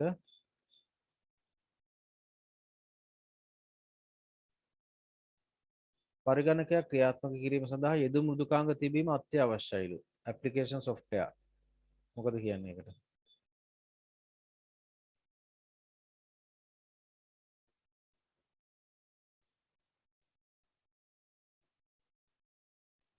word අසත්‍යයි. අසත්‍යයි. ඇයි අසත්‍ය වෙන්නේ? application software කියන්නේ මොනවද? word, excel, powerpoint, access ඒ වගේ ඒවා. ඒව නැතුව පරිගණකේ ක්‍රියාත්මක වෙනවා. දැන් Windows දාපු පළවෙනි මොහොතේ පරිගණකේ ක්‍රියාත්මක වෙනවා. ඉන්ටර්නෙට් යන්න පුළුවන්, ඒව කරන්න පුළුවන්. හැබැයි ඉන්ටර්නෙට් බ්‍රවුසර් එක කියන්නේ ඇප්ලිකේෂන් සොෆ්ට්වෙයාර් එකක්. ඒව නැතත් පරිගණකේ ක්‍රියාත්මක වෙනවා. මේක මෙහෙම අහලා තිබ්බනම් පරිගණකයක් ක්‍රියාත්මක කිරීම සඳහා පද්ධති මෘදුකාංග තිබීම අත්‍යවශ්‍ය වේ. එහෙම තිබ්බනම් වගන්තිය මොකද? සත්‍යයි. සත්‍යයි. එහෙම තිබ්බනම් සත්‍යයි. ඊගාව එක බලමු. Microsoft Access යනු විවිධ ගණනය කිරීම සඳහා භාවිතා කළ හැකි මෘදුකාංගයකි. මොකද වගන්තිය?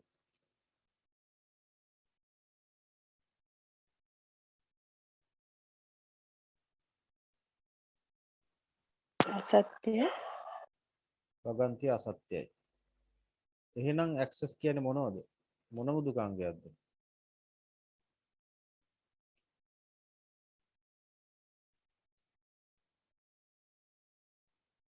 access කියන්නේ දත්ත පද්ධති කළමනාකරන මෘදුකාංගයක්.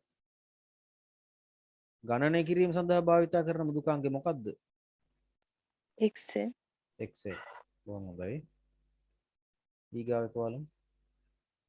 Microsoft Windows වලදී අසභ්‍ය වෙබ් අඩවි අවහිර කිරීමට පහසුකම් ඇත. මොකද කියන්නේ ඒකට?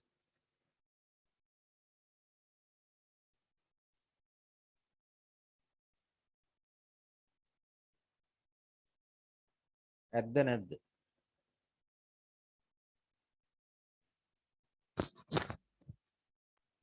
නැත. ඇත. Windows වලදී මේවා කරන්න පුළුවන්. ඒක මම කියලා දෙන්නම්. පස්සේ මේ ඊළඟට access වලින් පස්සේ අපි ඉන්ටර්නෙට් ඊමේල් කරනකොට කියලා දෙන්නම්. ඒක වගන්තිය සත්‍යයි. පිටපත් කරන ලද මෘදුකාංග සමග පරිගණකයකට වෛරස් පැමිණිය හැක. වගන්තිය මොකද?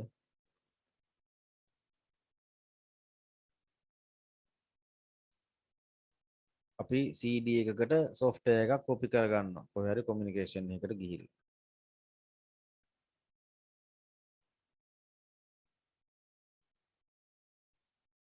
සත්‍ය. ඔව්. උත්තරේ වෙන්නේ වගන්තිය සත්‍යයි. මොකද ඒ කම්පියුටර් එකේ වෛරස් එකක් තිබ්බොත් අපේ ඒ CD එකට පිටපත් වෙන්න පුළුවන් ඒක. අනිත් එක CD එකක් නොවුණා කියන්නකෝ. පෙන් ඩ්‍රයිව් එකක් කියලා හිතන්නකෝ. පෙන් ඩ්‍රයිව් එකකට කොපි කරන ෆයිල්ස් එක වෛරස් එකකුත් කොපි වෙන්න පුළුවන්. ඒ කියන්නේ පරිගණකයකට වෛරස් එන්න පුළුවන්. වගන්තිය හරි. ප්‍රකාශ තන්තු රැහැන්වල ගමන් කරන දත්ත සඳහා පිටතින් එන විද්‍යුත් හෝ චුම්බක බලයක් වගේ බලපෑමක් ඇති නොකරයි. හිතලා කියන්න බලන්න මේක. ප්‍රකාශ තන්තු fiber optic cable.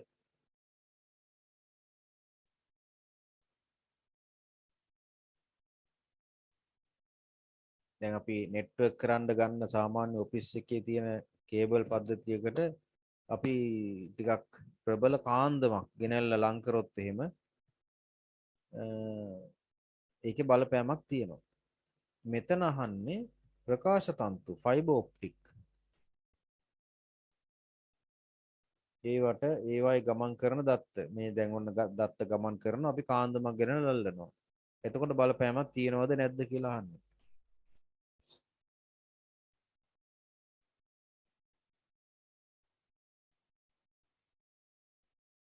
හරි මේකට උත්තරේ දෙනකොට මෙන්න මේක මතක තියාගන්නකො. මෙන්න ෆයිබර් ඔප්ටික් රැහැන.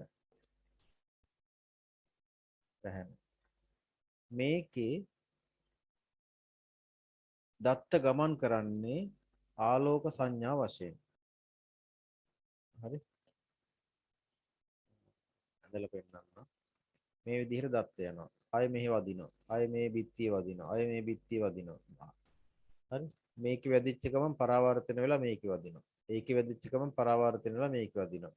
මේ විදිහට සෑහෙන දුරකට දත්ත ගමන් කරන්න පුළුවන්.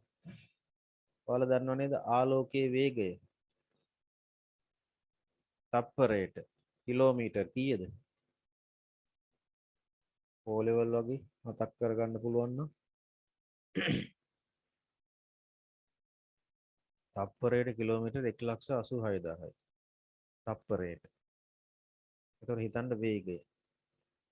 එතකොට මේ ෆයිබර් ඔප්ටික් රැහැනක් හරහා මේ ආලෝක දැන් බැරි වෙලාවත් අපි දත්ත යවුවා නම් එහෙම 0.1 හැටියට. දැන් ලංකාවේ ඉඳලා කේබල් දාලා තියෙනවා අප්‍රිකාව දක්වා. ෆයිබර් ඔප්ටික් රැහැන්. CMV කියන ෆයිබර් ඔප්ටික් රැහැන් ජාලය ලංකාවේ සිට සහ රටවල් ගණනාවකට මේක දාලා තියෙනවා. මම පෙන්නන්නම් පොඩ්ඩක්. CMV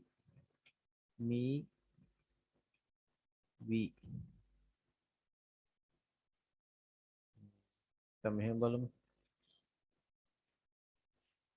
fiber optic cable Sri Lanka.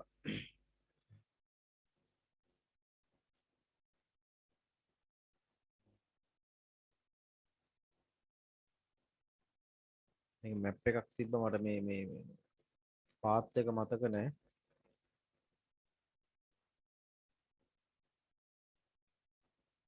ඒ තියෙන ෆයිබර් ඔප්ටික් කේබල් එකක්. මෙහෙම බලමු.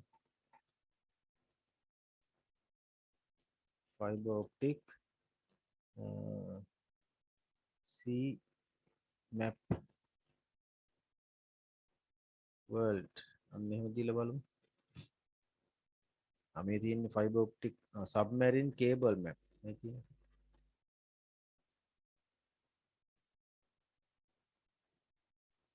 ඔන්න පෙන්නනවා ලෝකේ ඉන්ටර්නෙට් ජාලය.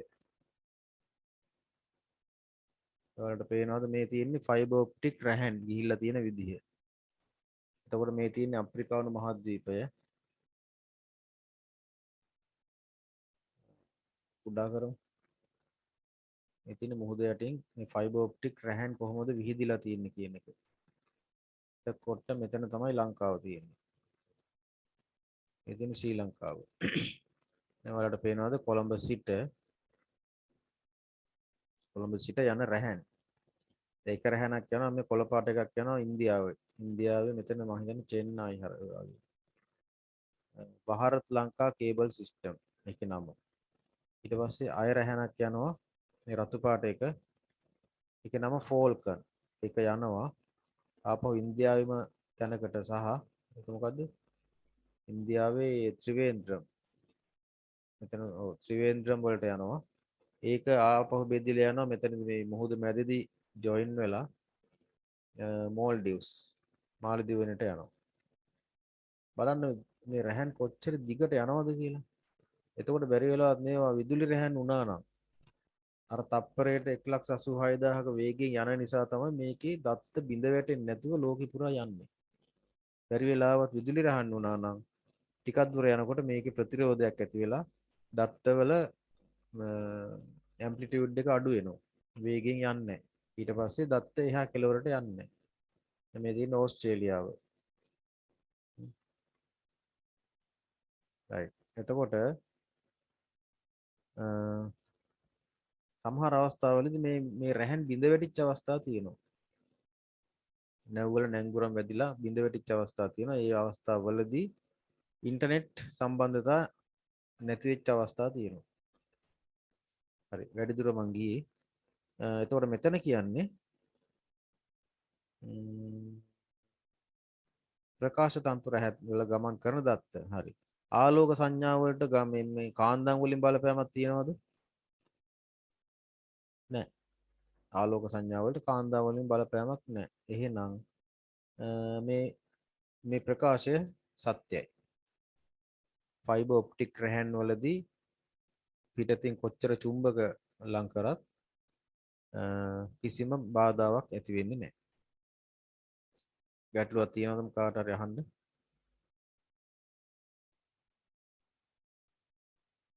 හරි ඊගාව එක බලමු. මේක මම අපි කරලා තියෙනවා මේක නෙට්වර්ක් වලදී. තරු ස්පලක ස්ටාර් ටොපොලොජි ජාලයකදී ප්‍රධාන සේවා පරිගණකයක් භාවිත නොවේ. උත්තරේ සත්‍යද අසත්‍යද? අපි වලට මතක ඇති ස්ටාර් ටොපොලොජි එක මේ වගේ.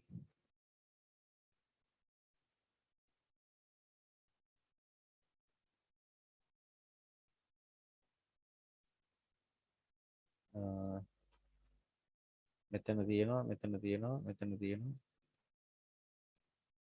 මේවා කම්පියුටර්ස්.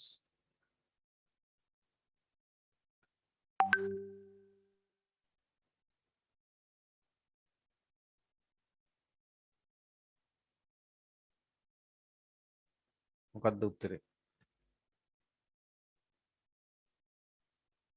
මෙතනදී උත්තරේ වෙන්නේ මෙහෙමයි.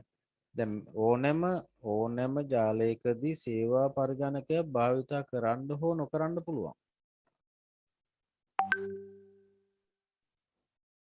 හරි? එතකොට භාවිතා නොවේ කියලාම කියන්න බෑ හරියටම. සමහරට භාවිතා වෙන්න පුළුවන්. සමහරට මේක සේවා පරිගණක වෙන්න පුළුවන් මේක. ඒක නොවෙන්නත් පුළුවන්. ඒ නිසා මේ පිළිතුර ඒ කියන්නේ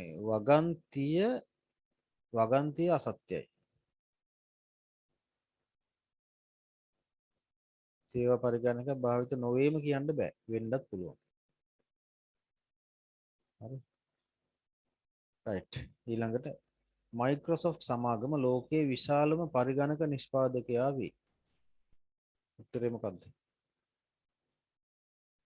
සත්‍යද අසත්‍යද?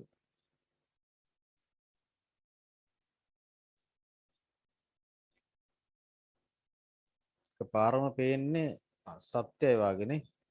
හැබැයි මේක අසත්‍යයි. ඇයි අසත්‍ය වෙන්නේ? මයික්‍රොසොෆ්ට් සමාගම පරිගණක නිෂ්පාදනය කරනවාද? පරිගණක හදනවද? කම්පියුටර්ස් හදනවද? නෑ. මයික්‍රොසොෆ්ට් සමාගම කරන්නේ සොෆ්ට්වෙයාර් නිෂ්පාදනය කරන එක. මෙතන තිබ්බනම් ලෝකයේ විශාලතම සොෆ්ට්වෙයාර් නිෂ්පාදකයා කියලා මෘදුකාංග. එහෙම තිබ්බනම් හරි. ඒ නිසා මේ වගන්තිය වැරදි.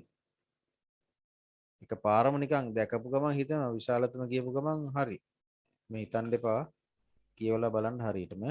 ක්‍රිෂානි ට්‍රූ කියලා දාලා තියෙනවා. කමන්නේ නැහැ. උත්තර දෙන එකට මම අගය කරනවා. නමුත් මේකේ වගන්තිය වැරදි. සුපිරි පරිගණකයක් යනු විවිධාකාර කාර්යයන් රාශියක් සඳහා එක විට භාවිතා කළ හැකි පරිගණකයකි. ඒකට උත්තරේ දෙන්න බලන්න හරිද වැරදිද? Super computer.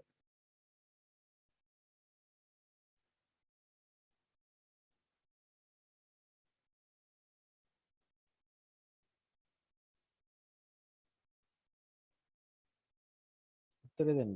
වැරදුනට කමන්නේ.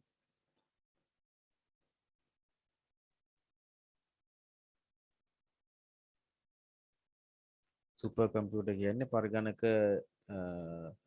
විශාලතම පරිගණකයනේ.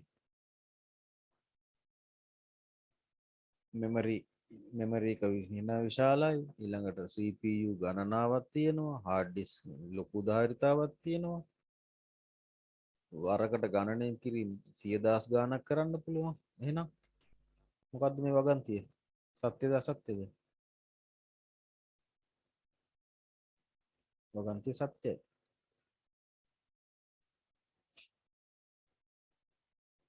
ඊළඟ එක බැංකු චෙක්පත් ආරක්ෂිතව අත්සන් කිරීම සඳහා සංඛ්‍යාංක අස්සන භාවිතා කළ හැක. ඩිජිටල් සිග්නේචර් භාවිතා කරන්න පුළුවන්ලු බැංකු චෙක්පත් ආරක්ෂිතව අත්සන් කිරීම සඳහා.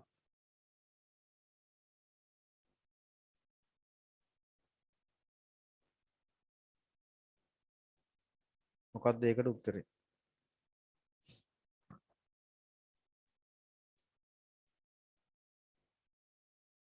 බැංකු චෙක්පතක ගනුදෙනුව සම්බන්ධව යම්කිසි අවබෝධයක් තියෙනවද? නැත්තම් කියන්න කියලා දෙන්න.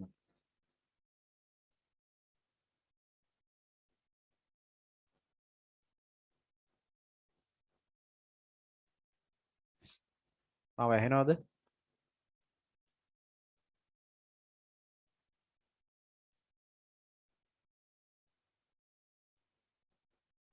ඇහෙනවද නැද්ද?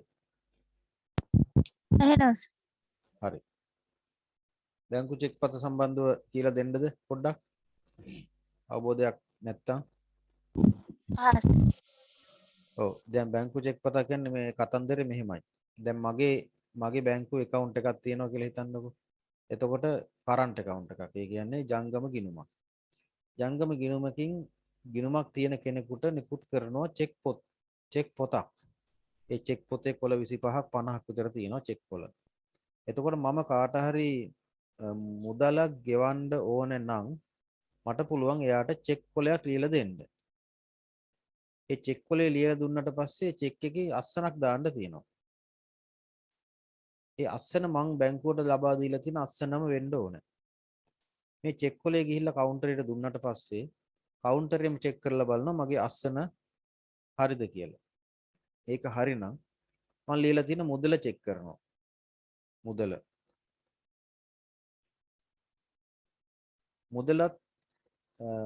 චෙක් කරන්නේ ඒ මුදල account එකේ තියෙනවද බලන්න.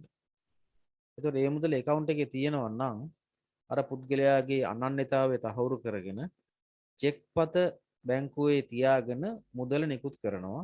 මගේ account එකෙන් අර මුදල අඩු වෙනවා. ඕක තමයි සාමාන්‍ය චෙක් එකක ගනුදෙනු කරන විදිය. ඉතින් චෙක් වර්ග තියෙනවා කෑෂ් චෙක් කියලා කියනවා.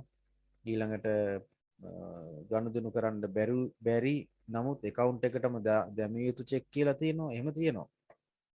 දැන් සාමාන්‍යයෙන් රාජ්‍ය ආයතනයකින් පෞද්ගලික ආයතනයකට හෝ ඕනෑම කෙනෙකුට නිකුත් කරන චෙක් එකක් කෑෂ් චෙක් නිකුත් කරන්නේ නැහැ. කෑෂ් චෙක් කියන්නේ හැඳුනුම්පත අරගෙන ගියාට පස්සේ කවුන්ටරෙන් සල්ලි ගන්න පුළුවන් ඒවට. අර චෙක් නිකුත් කරන්නේ ආදායකයාගේ ගුණුමට පමණයි කියලා සීල් එකක් ගහලා තමයි නිකුත් කරන්නේ. හිතන්නකො X කියන ආයතනයට චෙක් එකක් නිකුත් කරනවා. X කියන ආයතනයට බැංකු ගිණුමක් තියෙන්න ඕනේ ඔය චෙක් එක මුදල් කර ගැනීම සඳහා.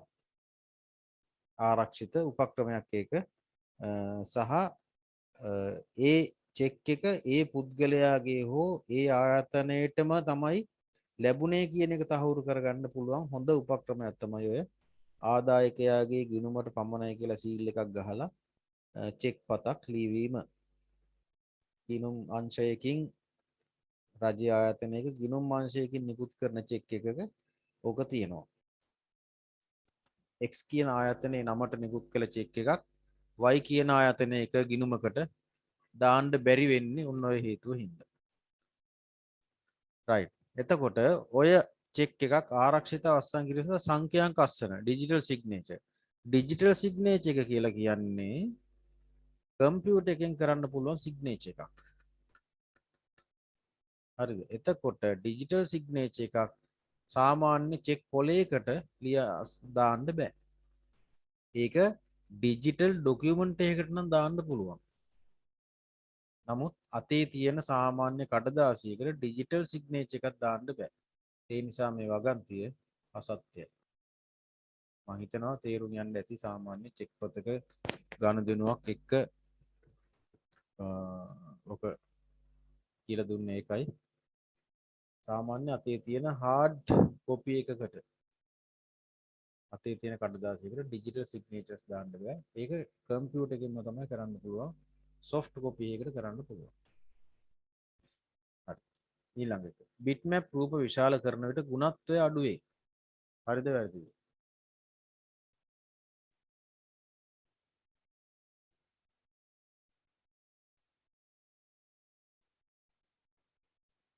බිට්මැප් රූප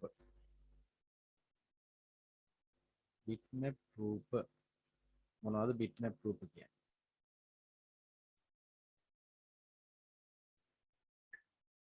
හරි. මේක මම ප්‍රැක්ටිකලිම කියලා දෙන්නම්. මෙන්න මේක මම print screen කියන බටන් එක ඔබලා ගන්නවා කොපි එකක්. අරගෙන මගේ paint paint application එකට අරගෙන paste කර ගන්නවා. paste. හරිද? මේකෙන් මම කෑල්ලක් අපි හිතමු මේ කෑල්ල ගමු. මේ කෑල්ල නැවත කට් කරගන්න. කරගෙන මේක ෆයිල් new ගිහිල්ලා අලුතෙන් paste කරගන්න. මම ඒ කරේ මේ කෑල්ල පොඩ්ඩක් ලොකු කරන්නේ අරක ලොකු වැඩි නිසා කුඩා කරගන්න. දැන් මේක මම ලොකු කරනවා මේ විදිහට. බලන්න මොකද වෙන්නේ කියලා.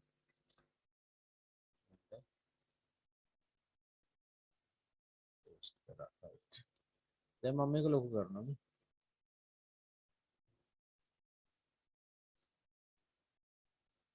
මොකද වෙන්නේ? ඔන්න bitmap එකක් මේක. දැන් මම ලොකු කරනවා. මොකද වෙන්නේ quality එක?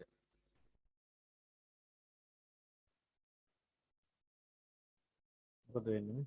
එන්න මේවා කොටු ගතිය වැඩි වෙනව නේද? sharpness එක අඩු වෙනව නේද? ඒ කියන්නේ ගුණාත්මක මොකද වෙන්නේ? දැන් කුඩාවට අඩු තියෙනකොට වෙනවා. ගුණත්වය අඩු වෙනවා. කුඩාවට තියෙනකොට මේකේ මේ ලයින් එක පැහැදිලිව පේනවා. ලොකු කරන්න මේ ලයින් එක කොටු ගතියක් ඇවිල්ලා බොඳ වෙලා යන්න බලනවා. අවසානට හොයාගන්නවත් බැරි තත්ත්වෙට. එහෙනම් bitmap කියන ඒවා විශාල කරනකොට ගුණත්වය අඩු වෙනවා. හරි. මම හිතන්නේ මෙතනින් සෑහෙන දෙයක් ඉගෙන ගන්න ඇති. මේ වගේ ප්‍රශ්න ටිකක් අපි ඉස්සරහට කරනවා. 10යි 17යි වෙලාව අපිට පුළුවන් ඇක්සස් පටන් ගන්න. විනාඩි 2-3ක් ගන්නවද විවේකයක්?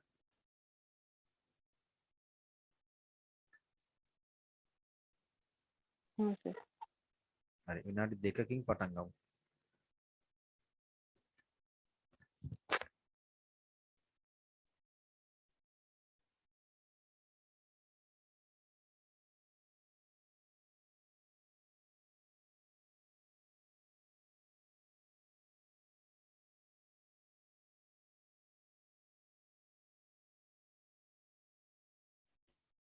ඇක්සස් කියලා කියන්නේ Microsoft Office package එකේම තියෙන තවත් එක application software එකක්. මේක පාවිච්චි කරන්නේ database management සඳහා. දත්ත පදනම් කළමනාකරණය සඳහා. access package එකට පිවිසෙන්නේ අපිට පුළුවන් මෙතනින් start menu එකට ගිහිල්ලා මේ විදිහට පේන්නේ. sorry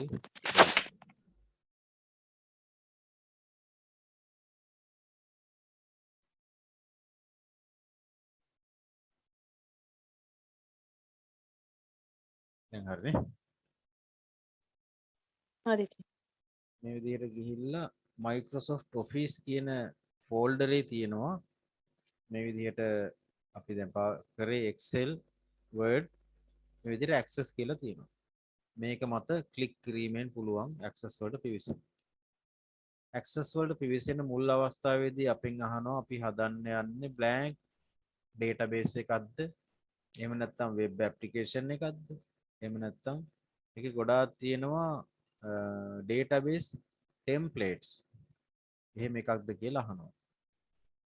මෙතනින් අපිට ටිකක් ඇඩ්වාන්ස් knowledge එකක් ආවට පස්සේ අපිට මේ template එකක් අරගෙන පාවිච්චි කරලා අපිට පුළුවන් අවශ්‍ය පරිදි database එකක් හදාගන්න. right. එතකොට මෙතනදී මම කොටම කලින් මම පොඩ්ඩක් පෙන්නන්නම් database එකකින් කරගන්න පුළුවන් වැඩ මොනවද කියලා.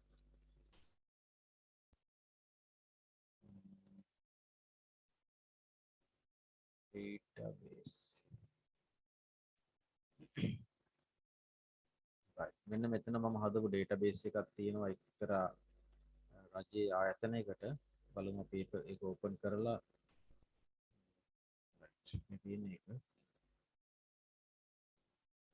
මේ තියෙන්නේ පළාත් සෞඛ්‍ය අධ්‍යක්ෂ කාර්යාලයට එයාලගේ වාහන කළමනාකරණය කර ගැනීම සඳහා හදපු database එකක්.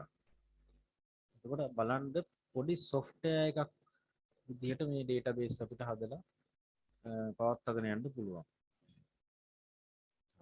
මෙතනින් මේ තියෙන data enter කරන්න අවශ්‍ය කරන fields මේ තියෙන්නේ. මේ ටික මම කියලා දෙනවා ඔයාලට. හරි.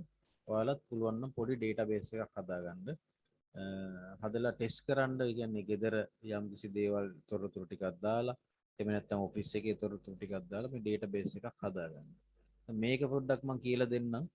මේකේ තියෙන මේ වාහන මේ ආයතන සතුව තියෙන වාහන නඩත්තු කිරීම සඳහා අවශ්‍ය කරන දත්ත ටික පවත්වාගෙන යන්න. දැන් මෙතන තියෙනවා වාහනය ලියාපදිංචි කරපු දිනය. අපි හිතමු 2012 කියලා. මෙතන තියෙනවා මේක් එක. මේ තියෙන වාහනවල එක එක දැන් Audi, BMW, Honda එහෙම තියෙනවා. හරි. මේක අපි හිතමු මෙහෙම එකක්. දැන් දාමු. කලර් එක මොකද්ද වාහනේ? red. license එක මොකද්ද? plate එකේ number එක, engine number, chassis number, වාහනේ ගත්තු දිනය, එතකොට purchase වාහනේ ගත්තු මිල, register කරපු owner කවුද? එතකොට මේකට මේක පාවිච්චි කරන driverගේ නම. හරි. ඊළඟට මේ driver කවද්ද මේ වාහනේට යෙදුවේ? assign date එක. එතකොට ලබන අවුරුද්දේ කවද්ද ලයිසන් කරන්න තියෙන දිනය, ඉන්ෂුරන්ස් කරන්න තියෙන දිනය, දුම් සහතිකය ගන්න තියෙන දිනය. ඊළඟට මෙතෙන්ට දාන්න පුළුවන් වාහනේට ෆොටෝ එකක්. වාහනේ ෆොටෝ එක දාන්න පුළුවන්. ඊළඟට reserved date, reserved by, reserved purpose.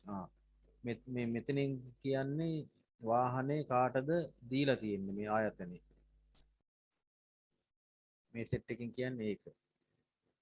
කාටද දීලා තියෙන්නේ. මොන ආයතන ප්‍රධානීන්ගෙන් කුමන එක්කෙනාටද. එතකොට මේ ටික එන්ටර් කරාට පස්සේ මේ ආයතනයේ ඉන්න ඕන කෙනෙකුට පුළුවන් බලා ගන්න. ඒ කියන්නේ අදාළ මාණ්ඩලික නිලධාරීන්ට පුළුවන් බලා ගන්න. මේ අදාළ වාහනේ කවද්ද ඉන්ෂුරන්ස් කරන්න තියෙන්නේ. ඒතර කාටද බාර දීලා තියෙන්නේ? කවුද ඩ්‍රයිවර්? වාහනේ මොකද්ද? කලර් එක මොකද්ද? පාට ඒ ඔක්කොම අවුරුදු ගාණක් ගියත් අලුතෙන් පත් වෙලා එන ප්‍රධානීන්ට පවා මේ වාහනේ තොරතුරු ටික බලා ගන්න පුළුවන්. ඉතින් මේක බලා ගන්න මේ ටික බලා ගන්න එහෙම නැත්නම් ආයතනයේ තියෙන ලිපිගුණ පරීක්ෂා කරන්න වෙනවා. නමුත් ඉතාක්ෂණිකව මේ වගේ වැඩසටහනක් හදලා තිබීමෙන් පුළුවන් ඉතා ඉක්මනින් මේ තොරතුරු ටික බලා ගන්න. ඉතින් ඇක්සස් පාවිච්චි කරන්න මෙන්න මේ වගේ කටයුතු සඳහා. මෙතනින් මේකේ තියෙන ඔප්ෂන් තියෙනවා රෙකෝඩ් 32ක් තියෙනවා. ඒ කියන්නේ වාහන 32ක රෙකෝඩ් තියෙනවා මේකේ දාලා. ඒතර මෙතනින් හොයන්න පුළුවන් ඕනම මොහොතකදී මොකද්ද මේ යම්කිසි වාහනයක් සර්ච් කරන්න පුළුවන්. අලුතෙන් එකක් එන්ටර් කරනවා නම් මෙතන යන්න පුළුවන්. right මේ විදිහට ක්‍රියාත්මක වෙන්න අපි බලමු මේකේ කොහොමද හදලා තියෙන්නේ කියලා. මම මේ අලුතෙන් database එකක් හදන්න කලින් තමයි මම මේ ඔයාලට මේ ටික මම මේ පෙන්නන්නේ පොඩි අවබෝධයක් ලබා ගන්න මොනවද මේ database කියන්නේ මොනවද කියලා. හරි. ඕනම ලොකු ආයතනයකට ඕනම ලොකු සංවිධානයකට මේ ඇක්සස් වලින් පුළුවන් හොඳ software එකක් හදන්න. හරි. ඔය ටික run වෙන්නේ මෙන්න මේකෙන්. මම මේක ඩබල් ක්ලික් කරනකොට තමයි මේ ෆෝම් එක එන්නේ. හරිද? මේ ෆෝම් එකට දත්ත එන්නේ. හරි? මේ ෆෝම් එකට දත්ත එන්නේ tables වලින්.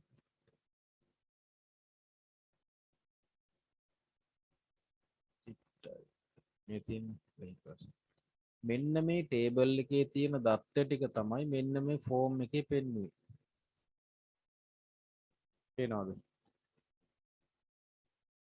දැන් මේක එක BMW නේ. මොඩල් එක ඩබල් කැප්. ඉයර් එක 2012 කියලා මේ තියෙන 2012. ලයිසන් ප්ලේට් එක PG4289. PG4289. මෙතන තියෙන data ටික තමයි මෙතනින් පෙන්වන්නේ. මේක ටේබල් එකක්. මේකේ තියෙන data ටික කියව ගන්න අමාරු නිසා අපි මේ වගේ ෆෝම් එකක් හදලා database ගැන දන්නේ නැති කෙනෙකුට මේ easily තමන්ගේ data ඇතුළත් කිරීමට සහ බලා ගැනීමට මේ වගේ ඉන්ටර්ෆේස් එකක් හදලා දෙනවා. right?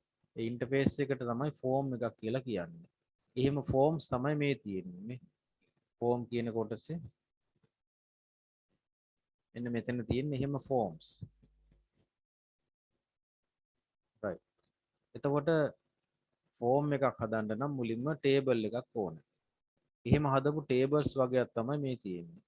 එක database file එකක මේ වගේ ටේබල් ගොඩක් තියෙන්න පුළුවන්. දැන් එතකොට වර්ග දෙකක් ඉගෙන ගත්තා. ටේබල් කියලා જાතියක් ඉගෙන ගත්තා. ෆෝම් කියලා જાතියක් ඉගෙන ගත්තා. එතකොට මේකේ තව තියෙනවා ෆෝම්ස් බලමු expense details. මේ වියදම්. මේ අහවල් වාහනය සඳහා මේ data enter කරලා නැහැ. අහවල් වාහනය සඳහා කොච්චර වියදම් වෙලා තියෙනවද මේ දක්වා. මේ වාහනේ කොච්චර දුවලා තියෙනවද මේ දක්වා. මෙන්න මේ වගේ තොරතුරු වලටත් වෙනම ෆෝම් එකක් තියෙනවා. එතකොට ඒකටත් වෙනම ටේබල් එකකුත් තියෙනවා. වෙනම ටේබල් එකක් තියෙනවා ඒකට. ඊට පස්සේ expense list වියදම් ලයිස්තුව. වාහනයකට වියදම් ලයිස්තුවක් තියෙන්න පුළුවන්. මොනවද? සර්විස් කරන්න තියෙන්න පුළුවන්. ඊට පස්සේ තෙල් ගහන්න තියෙන්න පුළුවන්. ටයර් මාරු කරන්න තියෙන්න පුළුවන්. ඒවා සර්විස් ලිස්ට් එක. ඒ සර්විස් ලිස්ට් එක මේකේ දාලා තියෙන්න පුළුවන්. හරිද? එතකොට ඔය විදිහට අපිට මැනේජ් කරන්න පුළුවන් වාහන සම්බන්ධව database එක. තව එකක් පෙන්වන්න. ඔය වාහන සම්බන්ධව එකක්.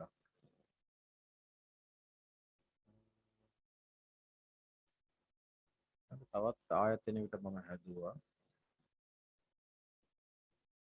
බලමු මේ තියෙන්නේ මම හදපු තවත් ආයතනයකට හදපු database එක මේක මට මතක නැහැ මේ username password මේක මේ expire වෙන්න දාලා තියෙන්නේ වෙන එක බලමු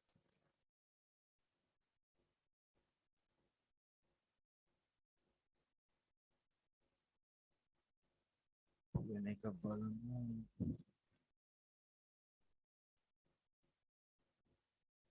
username password මට මතක නෑ දැන් ඉතින් මේ වගේ වෙන කෙනෙකුට ඇතුල් වෙන්න බැරි වෙන්න අපි username password දාලා හදන්න පුළුවන් එතකොට එකක් හදමු බලමු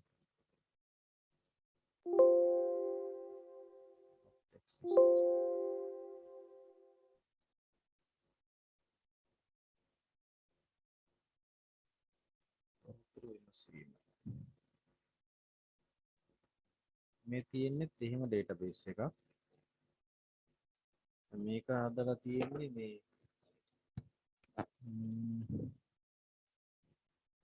මොනවා හරි ආයතනයකට පැමිණෙන අය විමසන තොරතුරු පිළිබඳව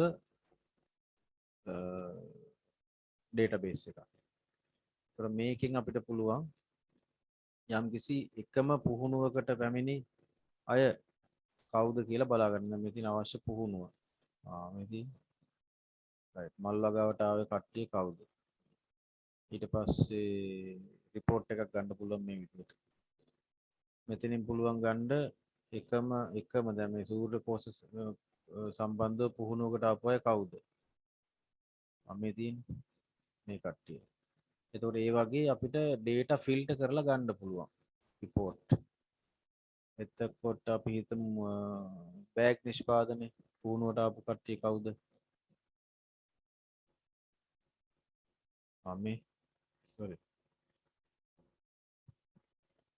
හිතමු රස කැවිලි කියන එක. රස කැවිලි කියන එකට ආපු අය කවුද? complete නෑ මේකේ හින්දා තමයි වෙන්නේ නැත්තේ. නමුත් ෆිල්ටර් කරලා ගන්න පුළුවන්. අපි පොඩි database එකක් හදලා ෆිල්ටර් කරලා ගන්න හැටිම කියලා ඉගෙන ගමු. access වලදී එනවා ප්‍රශ්න ටිකක් ඔයාලට. ඒ කියන්නේ විභාගයට එන ප්‍රශ්න ටිකක් තියෙනවා. ඒ ප්‍රශ්න ටිකට ටාගට් කරලා මම database එකක් හදවන්නම්. මේකත් එක්ක කම්පියුටර් එකකුත් එක්ක ඔයාලට ජොයින් වෙන්න පුළුවන් නම් වඩා හොඳයි. මොකද මම කරනකොටම ඔයාලටත් එක කරනවා නම් තමයි වඩා හොඳ. අලුත් database එකක් හදන්න යන තැනට ගිහිල්ලා අපි අද දවසේ අවසන් කරමු. මෙතනින් access වලට පිවිසෙනවා. මෙතනින් blank desktop database කියන එක double click කරනවා. right දැන් කිසිම දෙයක් නැහැ මේකේ. forms නැහැ මුකුත් නැහැ. හැබැයි මෙතන තියෙනවා table 1 කියලා. ඒකෙන් ඔයාලා තේරුම් ගන්න ඕන database එකක අවම වශයෙන් එක object එකක් හරි තියෙන්න ඕන. ඒක තමයි පළවෙනි object එක තමයි table. table කියලා කියන්නේ ඇත්තටම Excel වල table එකක් වගේ එකක්. දැන් මේකත් database එකක්. ලොකුවට හිතන්න එපා. ලොකුවට බැරෑරුම ගන්න එපා. මේකත් database එකක්. ඇයි මේ දත්ත තියෙන්නේ මේ? ඒ වගේම තමයි අතනත් මේ table එකත් database එකක් නේ. මේකත් table එකක්. Excel වල වගේමයි. මේකේ පොඩි වෙනස්කම් ටිකක් තියෙනවා. ඒ ටික තමයි අපි ඉගෙන ගන්නේ. මුලින්ම දැනගන්න විභාගයට අහන්න පුළුවන් ප්‍රශ්නයක් මේක. access වල තියෙන objects වර්ග හතරක් තියෙනවා. ඒ හතර තමයි මේ මම පෙන්නන්නේ. මේ object කියන්නේ ඇත්තට මේ table කියන්නේ object එකක්. මෙන්න table object එක. ඊළඟට අනිත් object තමයි query. query object. ඒ ටික තියෙන්නේ මෙතන. ඊළඟට form object එක. ඊළඟට report මේ ටික තමයි object හතර. ඊට අමතරව තියෙනවා මේක advance මේ විභාගයට අහන්නේ macro කියලා තියෙනවා. හරි. එතකොට macro එක අයින් කරොත් object වර්ග හතරක් තියෙනවා. මැක්‍රෝ එකත් එක්ක ගත්තොත් ඔබ්ජෙක්ට් වර්ග පහක් තියෙනවා. ඔබ්ජෙක්ට් වර්ග කීයද කියලා අහන්නේ නැහැ. නමුත් අහන්න පුළුවන් මොනවා හරි මොකද්ද බහුවර්ණ ප්‍රශ්නයක් දීලා අහන්න පුළුවන් මේ ඔබ්ජෙක්ට් ඇක්සස් වල ඔබ්ජෙක්ට් එකක් නොවන්නේ කියලා. නොවන්නේ කියලා මේ පහත් නැතුව වෙන එකක් දෙන්න පුළුවන්. එතකොට මැක්‍රෝ එකත් ගන්න ඕන ඔබ්ජෙක්ට් එකක් හැටියට. ඔබ්ජෙක්ට් එකක් හැටියට මේකත් ගන්න ඕන. හරිද? නමුත් ඔයාලට ප්‍රශ්නවලදී ලොකු ප්‍රශ්නවලකට මැක්‍රෝ කියන එකක් එන්නේ නැහැ. ඔය මට්ටමේදී. right. දැන් අපි දැනගන්නත් ඕන ඊළඟට මේ ඔබ්ජෙක්ට් හදන්නේ කොහොමද සහ මේ ඒවා එකිනෙක සම්බන්ධ කරලා කොහොමද අපේ වැඩේ කරගන්නේ කියලා.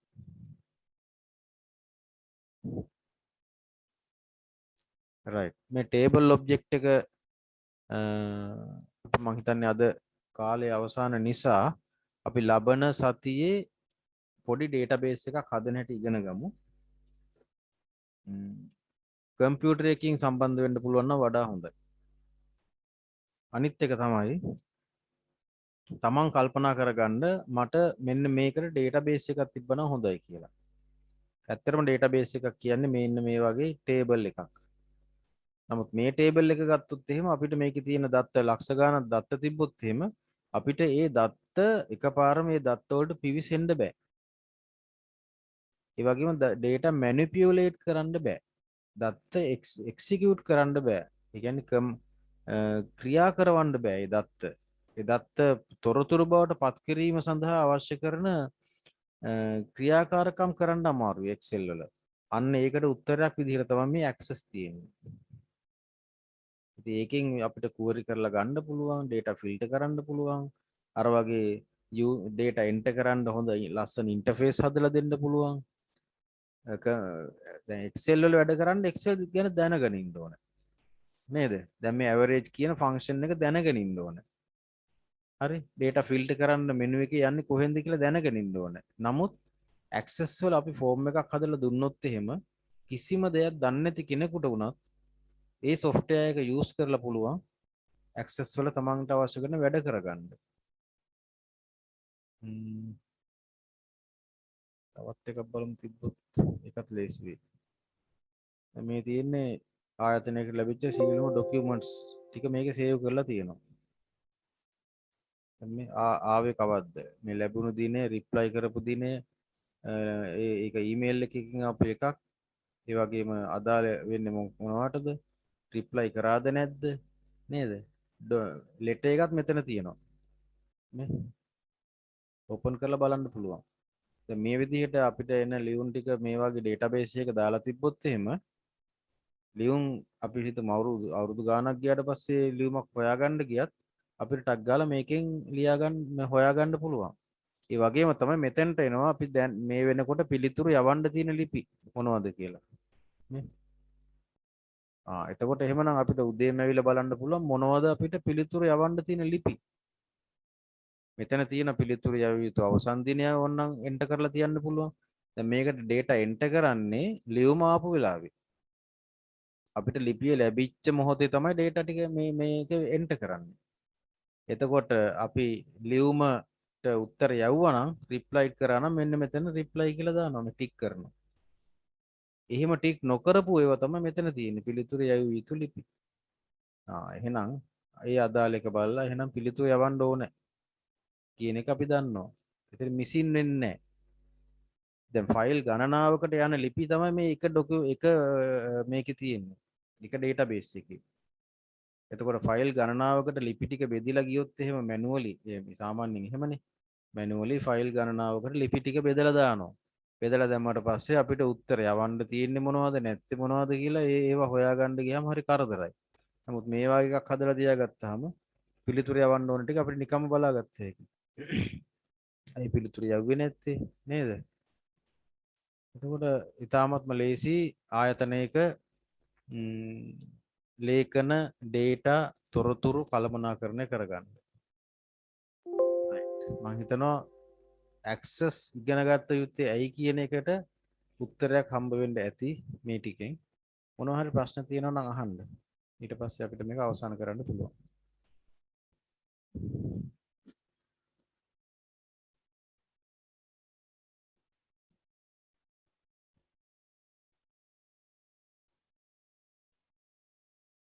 විභාගයට ප්‍රශ්නයක් අහන්නත් පුළුවන්. ඇක්සස් පාවිච්චි කරන්නේ ගිණුම් කටයුතු සඳහා කියලා. අර අහලා තිබ්බේ ඒ වගේ.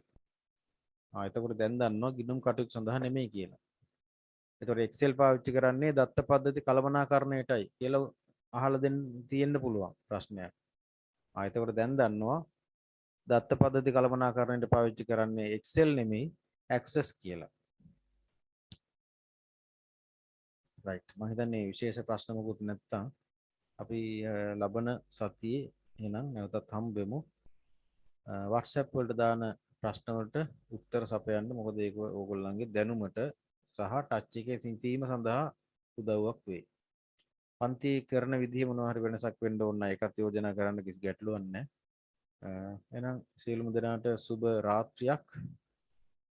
නිදුක් නිරෝගීව සිටින්න. මොකද බොහොම පරිස්සමින් ජීවත් වෙන්න ඕනේ. නැවතත් කොවිඩ් රෝගය ටිකක් හිස ඔසවනවා. ලබන සතිය අපි නැවතත් හම්බෙමු. සුබ රාත්‍රිය.